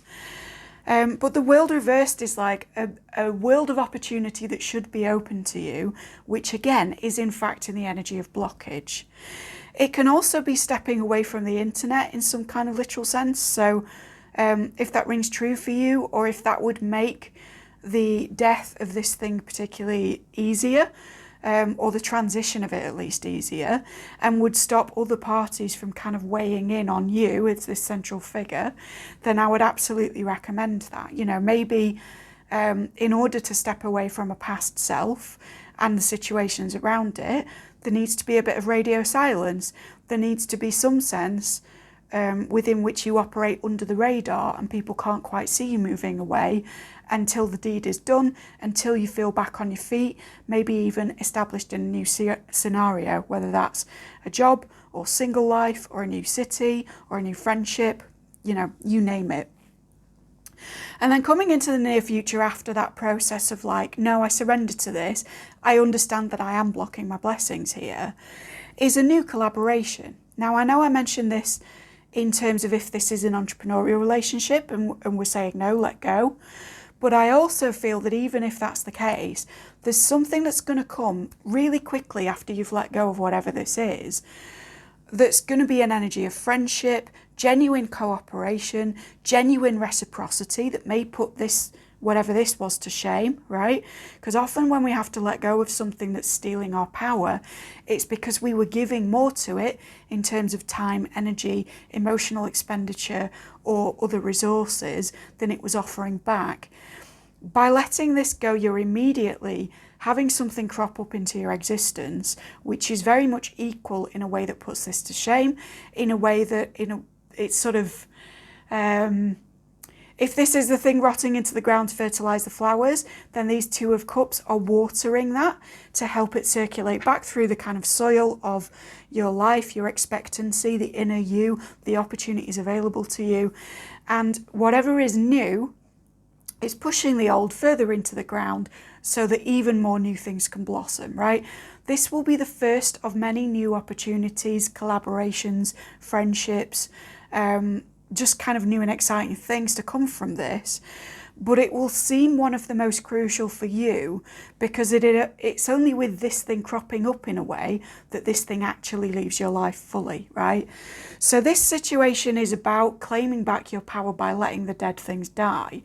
But it's also about recognizing the power that comes in kind of surrendering to the new to finish off a cycle that you didn't feel you had the strength to finish. Remember, we spoke about not knowing what's next and letting this go anyway. I think that what's next is something that will do the rest of the work for you. And I think that the Two of Cups is possibly the most optimistic card that you could have had about that kind of a cycle as it relates to other people. Wherever you have been derided in the past for daring to step away from whatever was not right for you, and I don't just mean this, I mean in the broad sense, you're going to meet a collaborator, a friend, you're going to reunite with a person even, who is going to kind of show you that you are supported, and they're going to make you feel as if you can make your own decisions again. Excuse me if that shook the camera, I'm just shuffling about. Whenever we speak about letting go of something that is not reinforced by popular opinion, we can step into territory of speaking about manipulation and gaslighting. For many of you, I feel that you have been gaslit into believing that you had to take a substandard thing as your best option because for one reason or another, the people around you benefited from you believing that that was all you were capable of having, right? If that takes a minute, let it sink in. I get the sense that the people around you, whether or not they intended to gaslight you, were very in support of a version of you which is not your true self. And in that support, they may have convinced you that your best option was to stay with exactly what it was that was inhibiting your growth. That's putting it another way. And I think that whatever's coming in for you sort of immediately after going, no, I know who I am, I may not know where I'm going, but it's enough to know that this isn't correct for me. It's enough to believe that my standards are higher than what I've had so far, and that new things will come in when I say, actually, this isn't quite what I was after. Immediately after that, something great does come in for you. And like I say, for many of you, this is a relationship, if this is a love reading, but you can sort of adapt as you see fit because it could be any kind of opportunity that puts this to rest, right? And then the final kind of underlying thing that it sort of wants to sweep around the whole reading, not quite an outcome, but just a theme to consider through the whole thing. Excuse me. Hiccups confirmation of what I'm about to say. is the Lovers in reverse with 3 parties instead of 2. That's interesting, isn't it? This is the angel in the traditional depiction of the Lovers card, but normally you see 2 figures here who are in relationship, whether that's 2 aspects of the self, 2 options, 2 choices. But the fact that it's 3 here, and we've already had kind of messaging about other people interfering in your concept of what it is that you want, tells me that one of 2 stories is at play. Either there has been an unknown third party in whatever this is you're leaving behind, right? A little worm in someone's ear, somebody sort of trying to gain power over you in a career situation in a way that would mean that this dies even if you don't let go of it. Or if this is a relationship, there is a hidden third party that makes this less innocent than it appears, right? Or there is a collaboration of forces that would make you think, actually, the people I've been fighting with and this person I'm letting go of are not so dissimilar. If it's not that third party story, or you don't resonate with that narrative, this is saying that there are going to be more than 2 choices in where you go next, right? Where it would be 2 options for the Lovers, there are now 3 or more, right? Because the world's your oyster. So it's very much, again, like a reinforcement of this energy of you need to let this go because there are so many things coming in for you that it's going to be even more of a struggle to choose between 4, with 1 being a really false player, than it is to choose between 3 and be like, oh, okay, it's only a decision between 3 things. So that, again, that doesn't have to be a person. I'm not saying you're choosing between 4 relationships, but if it hits, take it. This could just be that until you, for instance, let go of your old career, there are not going to be 3 simultaneous job offers which may lead you to your ultimate joy, right? But there's definitely, with this Lovers, whatever it is, whether it's you fighting with yourself, whether it's a third party, whether it's stuff coming in that you can't even see yet because there's too many cooks spoiling the broth, there is definitely a sense of community in a reading that in the end is very much about the power of the individual. The World card in the upright is about this being, right? They have separate elements, separate components within them, but they are the person for whom the entire major arcana was their narrative. They are the hero at the end of the hero's journey, ready to become the fool anew with a new perspective. And what's stopping you from being in that main character kind of a vibe, and I hate the phrase as much as you do, but it's applicable here, is that so far everybody's been weighing in on your choices. And I dare say that even your hopes for the immediate and long-term future have been about your relationship to other people. Some of you have been listening to this and going, oh God, yeah, I hope that when I let that go, somebody specific will come in for me. Or, oh yeah, I really need a new group of friends, or multiple options in terms of socializing, or in terms of work network, or in terms of the approval of other people. The whole point of this reading, if I can communicate anything to you other than let this go, is that none of this stuff with other people, be it positive or negative, has anything to fucking do with your path, right? And I remember enough of the channeled Pile 2 reading to remember that it was about making your own way. So if you take nothing else from this, you need to make the decision that's correct for you next. I don't care who you feel guilty about. I don't care who you have to let go. I don't care who you have to offend, disappoint, maybe even cut out as a result of following your own heart with this. The communication that I am required to transmit to you is that you know what's best for you. You have an instinct that is carried throughout this reading of what it is that you needed to let die off. And the thing that has stopped you is other people. But this is about you. Take your power back, right? Stop merging and be you. Yes, it's great to be adaptable. Yes, it's great to have a strong network. Yes, it's great to collaborate. But this has always been your journey, and you need to recognize it as that. For some of you, I'm hearing, how many years have you let everybody else make your decisions? Whether you felt positively or negatively about whatever their motivation was. What's your motivation? Right? And again, I'm getting slightly angry. I'm sorry. It's because I love you and I want to protect you, right? If this hit home, please let me know how in the comments if you feel comfortable, or please like, subscribe, ding the dong, thank you kindly, if you did find it pretty good. If you want to book with me for more detail, the link is down below. There's also a donation option if you want to buy me a coffee in exchange for this reading. But if none of those things feel appropriate, I do hope you consider coming back to me again at some stage, and I hope you have a really lovely and empowered day making your own bloody decisions. The world is your oyster, pal 2. Take care. Hello, pal 3. P is for... which one? This one? Permission. You may be also drawn to the tarot reading for pile 2, but we'll see as we go along. I will reconfirm that if the cards are echoing it as well.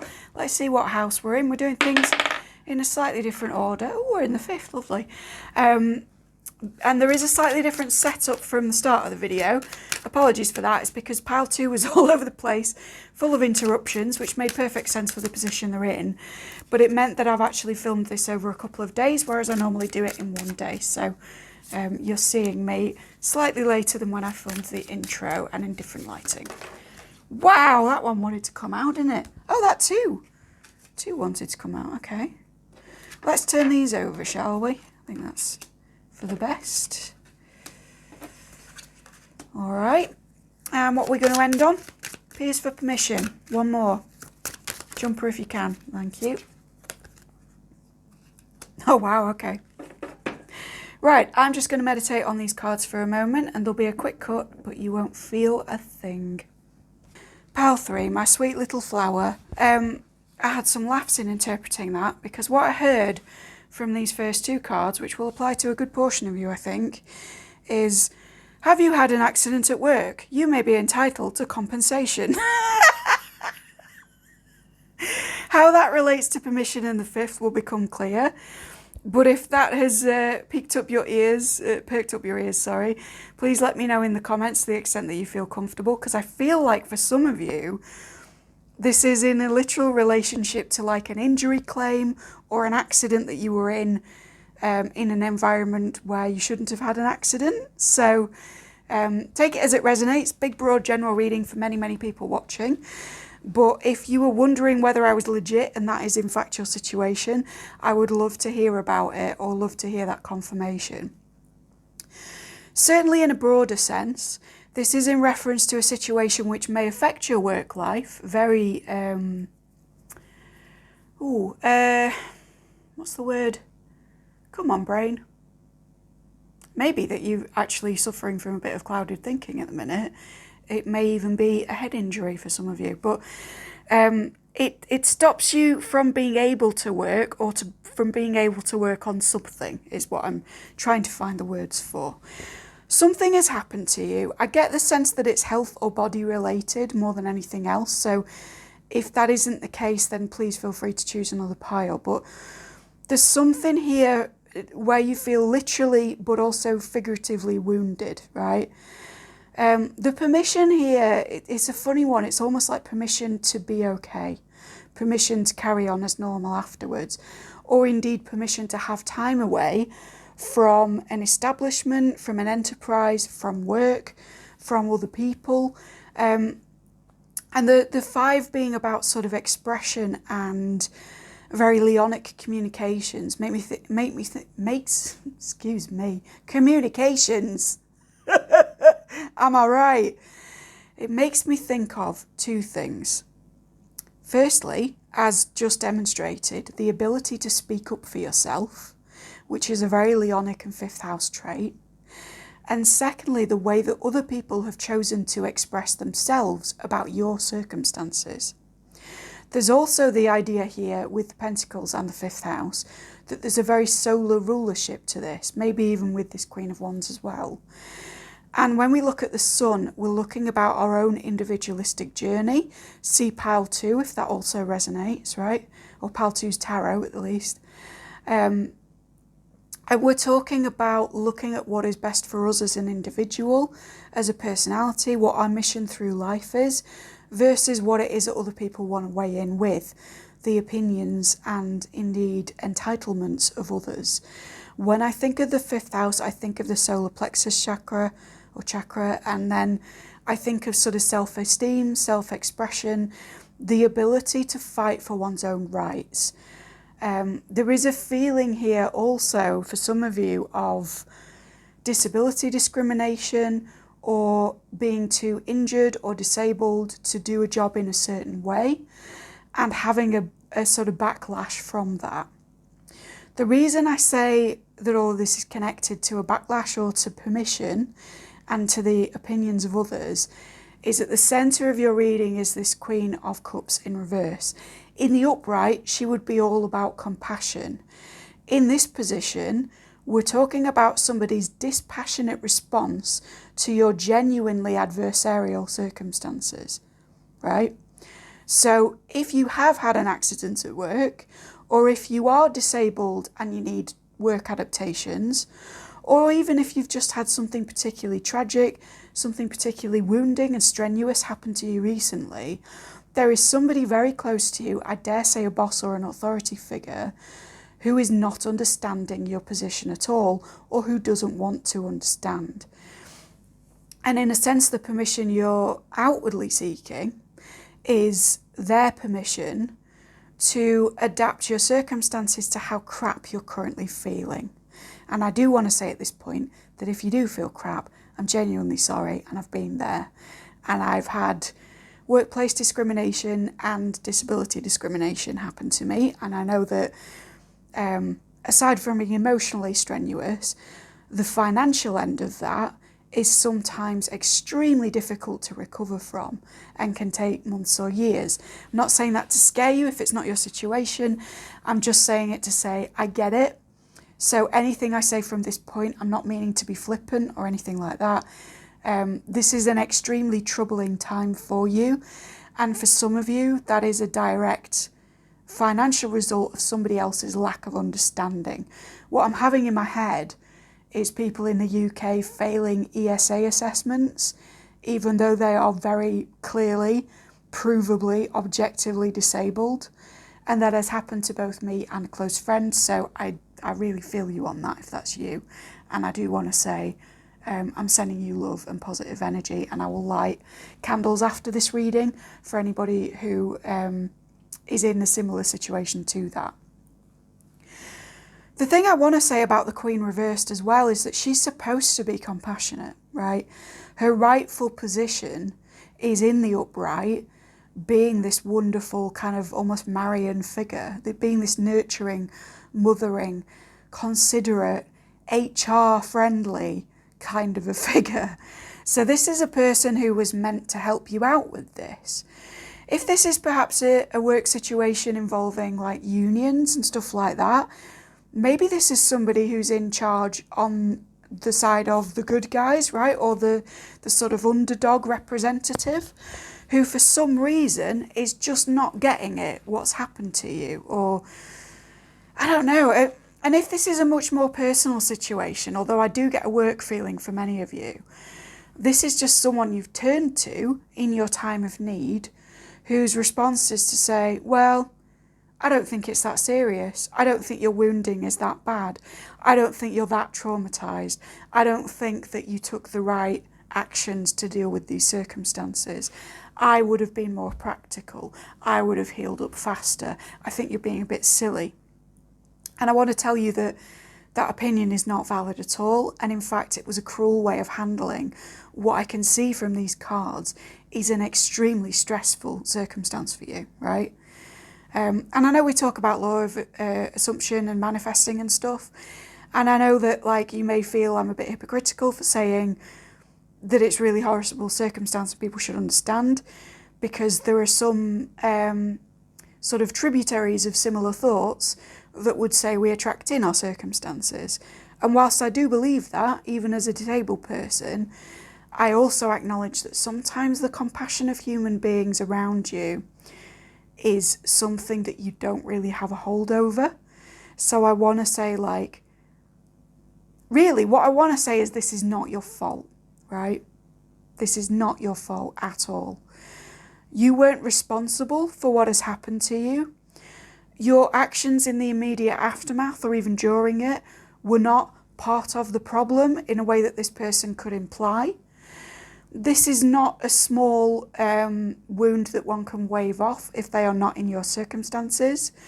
This is not something you are overacting about or being reactionary against, right? This is legit. And I think I need to say that, again, with the permission thing, for you to sort of have permission to heal, right? For you to accept that, no, you are hurting right now. It's okay to be hurt about this. And to step forward into a place of recuperation, no matter what's being fed back to you by this tit. I was going to call them a lot worse than that, but I really don't want to get banned by YouTube, so that's the nicest way I can say this.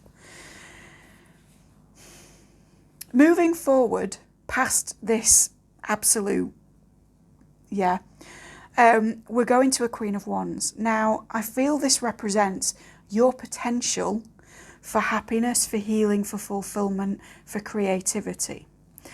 That may seem like a very sort of flippant thing to suggest when I've just spoken about just how dire your circumstances have been. But I think it's very in touch with this Leonic vibe. I think if there's somebody in the deck who has absolute permission to do and be whatever she wants, any gender, by the way, you don't have to be she, this is that person, this is that energy. This is the energy of, I don't need your permission. And it's not in a defensive way, it's not in a sort of active rebel vibe. It's in the sense of, I know what makes me happy and I move easily towards it without needing the permission or, I want to say, approval of anyone around me to do so. Excuse me, hiccups confirmation. What I want to say as well is that it's been very difficult to follow what it is that you want to do next, even if you're trapped at home right now, or even if like there's some kind of other circumstance that constricts you from what you would normally do to rest or to recoup or to make yourself feel joy.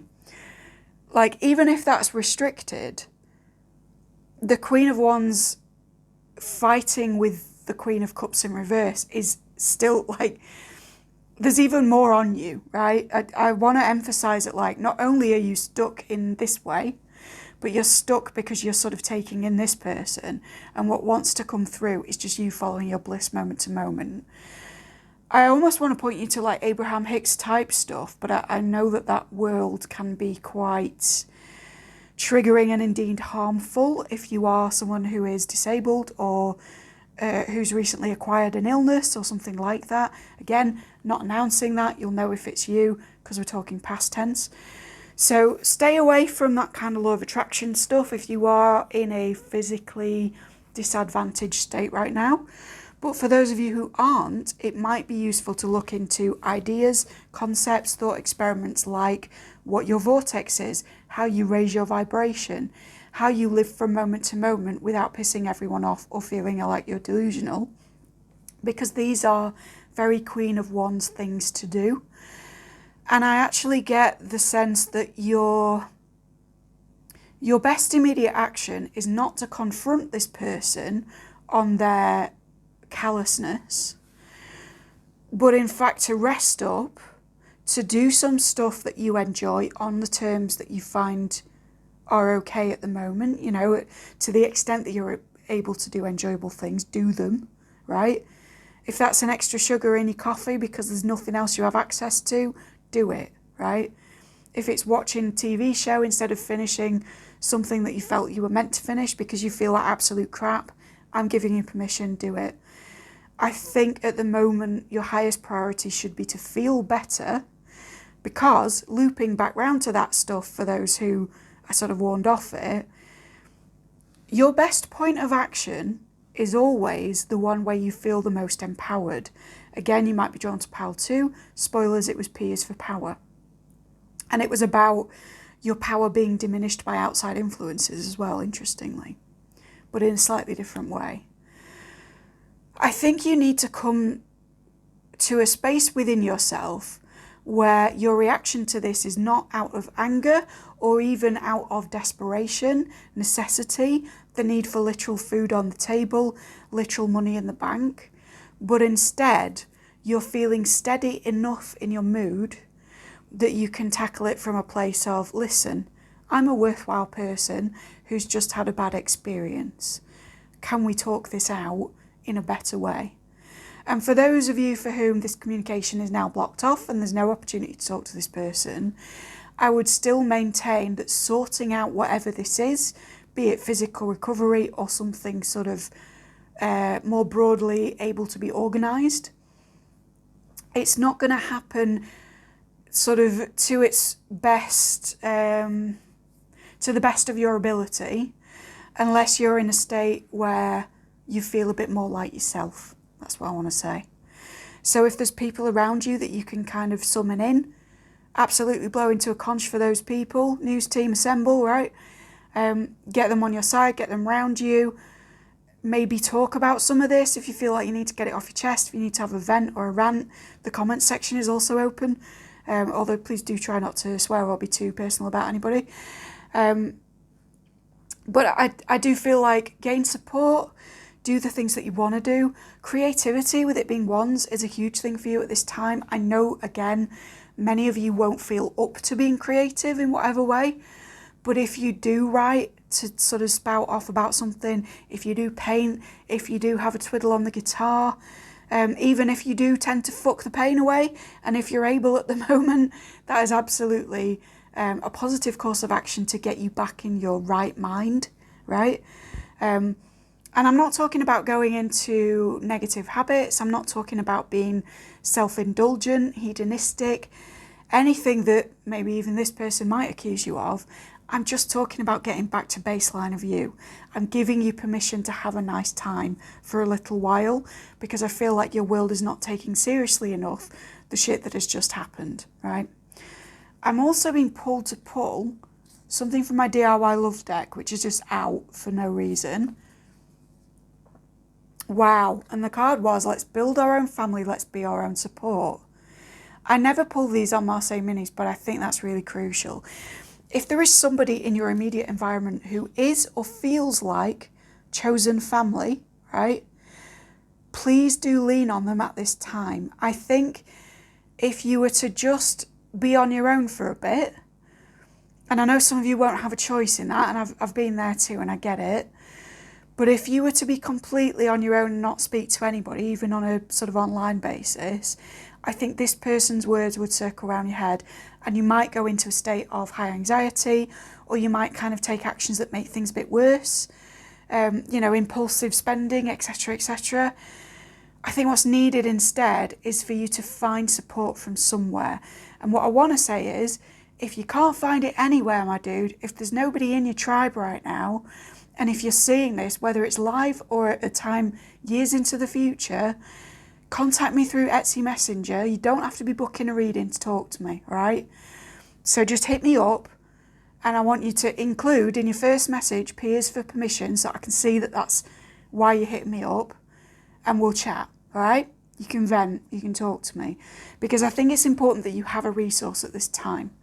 And as much as I don't want to open DMs on any of my private pages for anybody and everybody who's going to watch this on YouTube, I do feel for some of you instinctively, particularly if this is disability related, that you have nobody to turn to right now. And I want to say, say something in the comments, try and meet people of a like mind here. Or if that doesn't work, or if there's no comments, because this is a newish channel, please do hit me up via Etsy Messenger. I won't try and sell you shit. I'm just here, bro, okay? All right. Don't tell the other piles. I don't want them just hitting me up, right? I'm a busy woman. But you have my permission, P is for permission. Contact somebody, talk to somebody about whatever this is. I don't care how trivial they've made it seem. I don't care whether I've mentioned your specific circumstance in this reading. If you're seeing this, you've been through a lot, and I want you to be able to speak to somebody about it. And if you feel pulled to professional help as well, absolutely take that step, is something I'm hearing, okay? But whatever it is, you can either build your own family or you can turn to people who feel like family to be sources of support for you.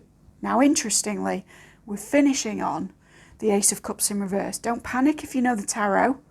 This is actually just echoing everything I've said. The problem here, I think you perceived the problem to be this circumstance and to be a lack of permission to take the next practical step forward, and also a lack of permission to just feel sad about it because of whatever this douchebag said. I think the actual core of the issue, as expressed by this card, is a lack of self-love. The real thing in this very solar, very permission-based reading is me saying to you, you have permission to be kind to yourself at this time. You have permission to treat yourself like anybody else that had gone through these kinds of circumstances. And I think, you know, a lot of people are drawn to me who, like me, have gone through severe trauma, perhaps prolonged trauma, and I mean that in a physical way and in a non-physical abuse way, right? There's a lot of people come to me because they've had stuff happen to them that they can't put their finger on, and then when they get into therapy or when they look into it deeper, it's like, oh, I was actually abused for years and years, or oh, I was actually gaslit by my immediate environment about what it was that I was able to do or not do. These kinds of things, right? And I'm not saying that everybody here has to be somebody who suffered from that, but what I am saying is that if that resonates, and if that is one of the reasons you found me, which seems to be a theme, because as someone who's healed their own, I can heal other people's, right? If that's you, this circumstance is part of your healing, of your ability to take care of yourself. And something I want to suggest to you that was helpful in my own healing process and continues to be, actually, because healing is continuous. Even when you're over the main hump of it, you still have triggers come up, right? Years and years later, you still have the odd thing that makes you think, damn, it was sad that that happened to me. And when these things happen and when I am having difficulty, I often find myself in a position where either I don't have immediate support, or the sources of support that I would turn to are busy, or it's inappropriate at that time, or whatever. And if for any reason I'm in that solitary space, I imagine me taking care of the person I love most in the world if the exact same thing had happened with them and they'd had the same day that I'd had. So if you really do feel like you've got nobody, my dude, the thing to do is to think, who is my favourite person that I've ever met in my life? Providing they weren't the person that's immediately just hurt you, but that's another story, right? But aside from that, who is the person that I favour most in the world, that I love most in the world? Could be a parent, could be a pet, could be a bestie, could be the person you're in love with, you know, could be a child, you do you. But imagine that they're at the same sort of level of life that you're at. They've had the same day up until this very moment that you've had, and they've had this thing happen to them in the same time frame that you've had it happen to you. And when you put down this reading, I want you to say, what would I do for that friend, that lover, that child? Maybe I would turn this off and I would get them to talk about it exactly as it is. In which case, you speak it aloud to yourself, or you write it if you're not able to speak around people. Or maybe it wouldn't be that. Maybe you think that actually that might aggravate this person further or put them in like a disenfranchised space. And you're like, you know what, the way that I'd handle this with another person, I wanted to say my other person. So for many of you, this is a special person. But maybe the way that you'd react is like, I know that they really love chicken soup. I'm going to make them a chicken soup and we're going to watch their favourite movie for a while. Again, Queen of Wands activities, yeah? Whatever it is that you would do for them, I suspect it's sort of a surprise to you because you might not do it for yourself. Or you might want to do it for yourself and you'll say, yeah, that's a great idea. I'll do my self-care recuperation activity at 6 p.m. tonight when I'm done with these 3 other things that I need to do. Or I'll do it after this relative leaves. Or I'll do it when my kids are safely in bed, or whatever. But you wouldn't do it now. And I think actually if that friend or that person turned up on your doorstep, you would do it immediately for them. You would see that they were in a state of emergency. I'm hearing, which Bjork song is it? I'll put it in the comments anyway. It might be a channeled song for you. But I feel like if you would act with immediacy to help somebody else in this same position, even if it's just to have a phone call with them for a chat while you're doing other things, you certainly have the space to do that for yourself, all right? Or you certainly need to try and carve it out. If you are someone who has dependence and, you know, all of that is a factor, please, for the love of God, for the love of whatever it is that I'm reading from, try to find time today or tonight to do whatever it is that you would do for a friend in the same situation.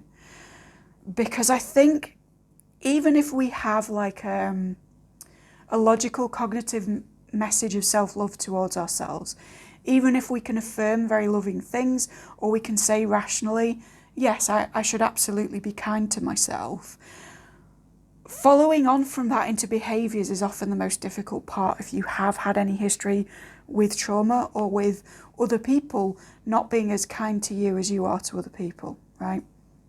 So I really need you to almost step outside yourself. I'm not going to say be your own best friend because that makes it sound really cheesy, but I want you to be the best friend to the person you love, and it just happens that they're you. Because it's often easier to think in terms of compassion for another person than it is to think in terms of self-compassion. But once you do the self-compassionate actions, it's like that. It's like it breaks down a wall, or it sort of busts the dam open for you and everything else can come flooding through in terms of compassionate action for yourself in a broader way. And I think for many of you, that compassionate action will translate to addressing this more directly from a place where you feel more empowered, right? I hope any of that made sense. Please ask me in the comments if it didn't. I can get more specific, I can help you out, I can chat to you. If you did like, please click subscribe if you feel called, and ding the dong, thank you kindly, because I get all kinds of different sorts of readings and you want to be updated as to your favourite type, your favourite playlist, right? From alphabetized lucky dips to moon readings to love readings to this kind of whatever. Oh, this is an alphabetized lucky dip. I'm tired. You might be tired too. But either way, I give you permission to look after yourself today. I give you permission to act for your best and highest benefit in the way that you would act for another person's. And I want you to draw on sources of support that feel like family, even if there are other circumstances in your life trying to tell you that you're on your own, or that you've misbehaved, or that you didn't do enough, or whatever it is, because that is horseshit, my dude. And I love you very dearly, and you have permission to just recover, right? Take care. If you want to stick around for the channel, that's great and lovely. But if not, I will see you soon. Pile 3, channeled messages. Let's go.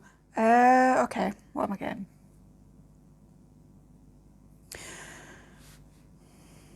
I'm hearing the crystal calls and I'm seeing the lighting in this new setup reflecting in my amethyst in a way that makes me think of the dark crystal. So that could be a confirmation that you're in the right space if you've just watched it or if you're a fan. But more broadly than that, I'm getting that there is a calling to something specific at the moment that is difficult to articulate to anybody else in your life. Pile 2 or pile 3 may be for you if that's the case in terms of tarot, but if not, that's fine, you do you. If you just came for this, I'm sure it will resonate anyway, right? But it's something about like, I know that this is right for me, but I'm having trouble convincing other people that it is, or I don't want to announce that it feels right for me. I actually kind of agree with you on it if that's how you're feeling, right? There's this thing, and I can't even remember who said it originally, but there's a kind of collective wisdom, I guess, at this point, that if you're starting off a project that you have a lot of emotional investment in or a lot of creative work to do within, sometimes it's better not to tell people about it until you're really underway with it, or even until it's done, so that you can kind of protect it a bit. And that isn't to say that the world is a bad place and everyone's against whatever it is you want to do. It's just to say that you can get further submerged in the delicious new world of it without sort of wondering what other people think to that in a more intense way if you keep it private at first. Actually, the High Priestess card explores this in a great deal of depth, I think. Yes, she's about secrets. Yes, she's about hidden witch wisdom. But also there's a lot with her about temporary secrecy as a energetically reinforcing measure, right? As something that strengthens a product, an idea, a relationship, a friendship, the choosing of a new path, all kinds of stuff, right? Whatever it is that you're feeling called to, that you're wanting to start off. I'm seeing a High Priestess now in my head, and I'm getting this sense of like, protect it from the opinions of other people, including people you do trust. Because this isn't coming from a space of, oh, I don't trust people so I can't tell them. It's coming from a space of, this needs to be purely about your energetic imprint at this time. And when it's right to involve other people, you will feel that. But for the moment, I think there's nobody out there like you, my dude. You're a very unique and sparkly, wonderful person.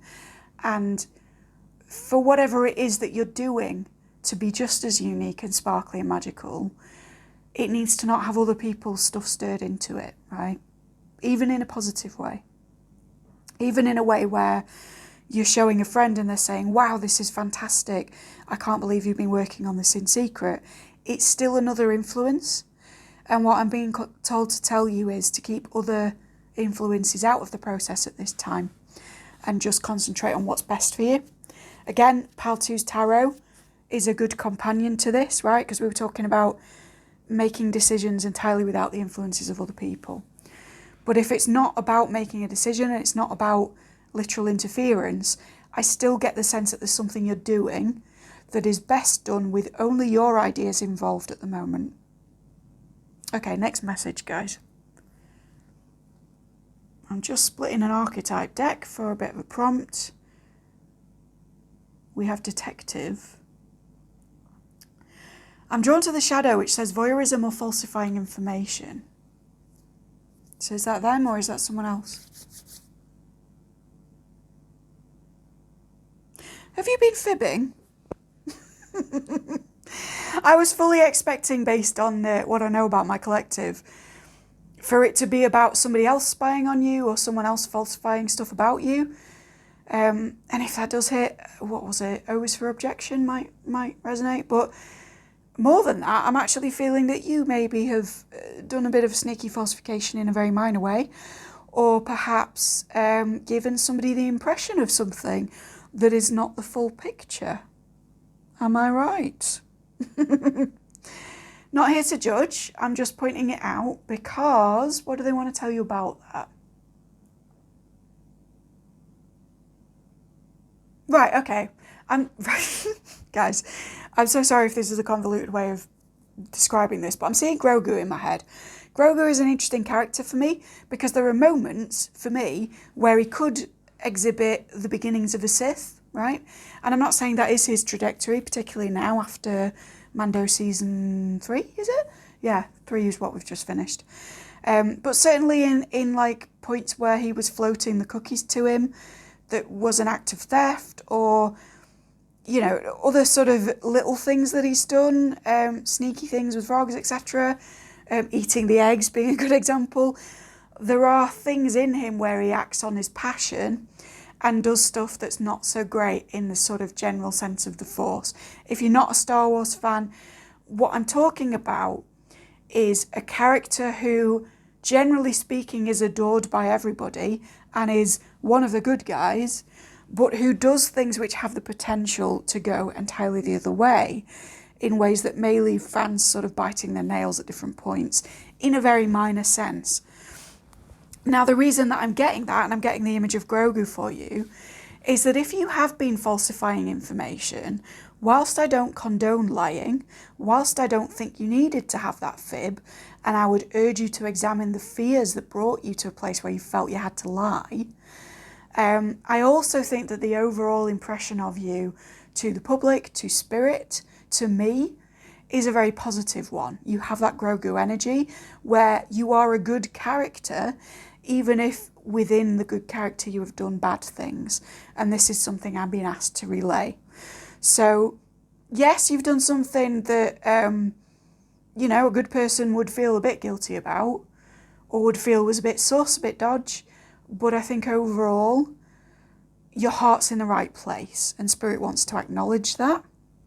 However, as your esoteric auntie, I do have to reinforce the bit where I say, okay, if you're feeling guilty, if you're feeling a bit conflicted about whatever it is that you've done, or if you're needing a bit of reassurance that overall you are a white hat, shall we say, then what is it that brought you to the point where you felt you needed to do that?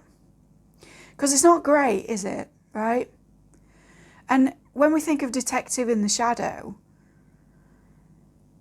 I mean, yeah, you could have made a white lie, or you could have put a picture up that wasn't revealing the full truth or something like that. I'm getting something along those lines. It's very social media-y for many of you. But the broader consequences of that aren't great. And when we think of detectives that are corrupt or that are willing to falsify, there's a lot at stake in those situations, no? If Columbo was a bad person, everything always comes back to Peter Falk with me. But if Columbo was a bad person, a lot would go wrong for a great deal of people around him, no? It's his integrity that keeps things ticking over as they should do. Just one more thing.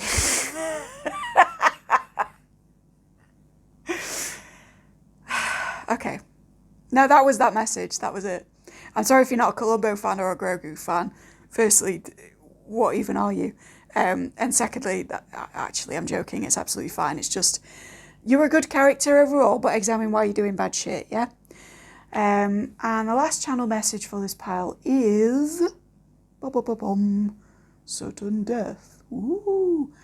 Okay, no, that's not what's coming through, but why am I quoting Labyrinth?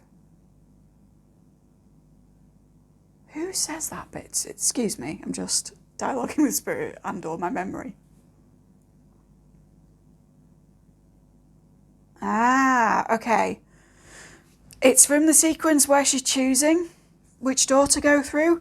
One of them leads to the castle, one of them leads to for certain death, right? But as with everything in the labyrinth, it is a trick. So if you felt that there are two opportunities open to you, and absolutely one of them leads to your best and highest good, no question about it, and the other one leads to almost certain failure, ruin, catastrophe, tower moments, certain death, etc., then I want you to examine how extreme that view is. When we're talking about a person who's gone, excuse me, hiccups confirmation, will you stop though? Thank you. When we're talking about someone whose channel message, if you've gotten this far into it, includes being a little bit open to telling a white lie, then we're talking about a figure for whom ambiguity is no stranger, yeah? I don't think that anybody in my collective is an outright bad person or a liar, and we've already sort of discussed that you were doing maybe not so great things for very great reasons, right? But I think that you're comfortable in a space where things are a little greyer. I think you're my trickster pile, my morally grey, my not quite left hand, not quite right hand path pile. And I think that for somebody who's very agile in that way, and indeed I would count myself with you and try to be as open-minded as possible about a great deal of things and able to kind of flip between extremes at will. If you're willing to be that dexterous with one thing, why are you not willing to see an interim between the outcomes that you've been viewing? There is a compromise here between the two doors that you think you have to choose from. Or there is a sense within which if you go through the fantastic outcome, everybody's happy. I'm seeing the Wayne's World super happy ending, right? The diddly-doo, diddly-doo, diddly-doo. If you go through that door, maybe it's not as super happy as you think. And if you go through the other door, the bum certain death door, maybe actually it wouldn't be as huge a catastrophe as you're thinking it would be. Now, I'm not saying don't make a choice between these two options that you appear to have. What I am saying is, before you even come to the door, evaluate your own expectations about the outcomes you're likely to see. Because part of the reason, to return to the labyrinth metaphor, that Sarah was at risk when she sort of made those bets on which way to go is because she hadn't fully considered how well or how badly it could go in each case.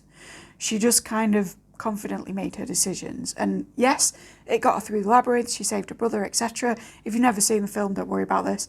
But it's also like, with careful consideration, even before the doors speak, you might have your answer, right? And because this is so much, like all the peers for piles seem to be very interrelated to other people, very much, peers for prerequisite, which seems to be what everyone else is weighing in as, right? It's not a codependent energy, but it's an energy where within each pile we've spoken about how our actions affect others and vice versa. And I think, like, in your case, you've got to just evaluate what you would do if there were no talking doors, if there was nobody weighing in about what might happen. And indeed, if there was kind of no... If the doors didn't even have colours, if the choice wasn't even really a binary, if you were just toddling on your way, what would you do? And I know that's very vague, but I feel like it's going to help some of you. I think you've got it in your head that if you move in a certain direction, everything will be all gravy. And if you fail to choose the all gravy direction, then you're fucked, right? And that's not the case. I want to reassure you that you're not fucked if you choose the wrong door. But I want to also caution you that even if you choose the right door, on this journey of life, we're never at our absolute bliss. The journey's never really done with.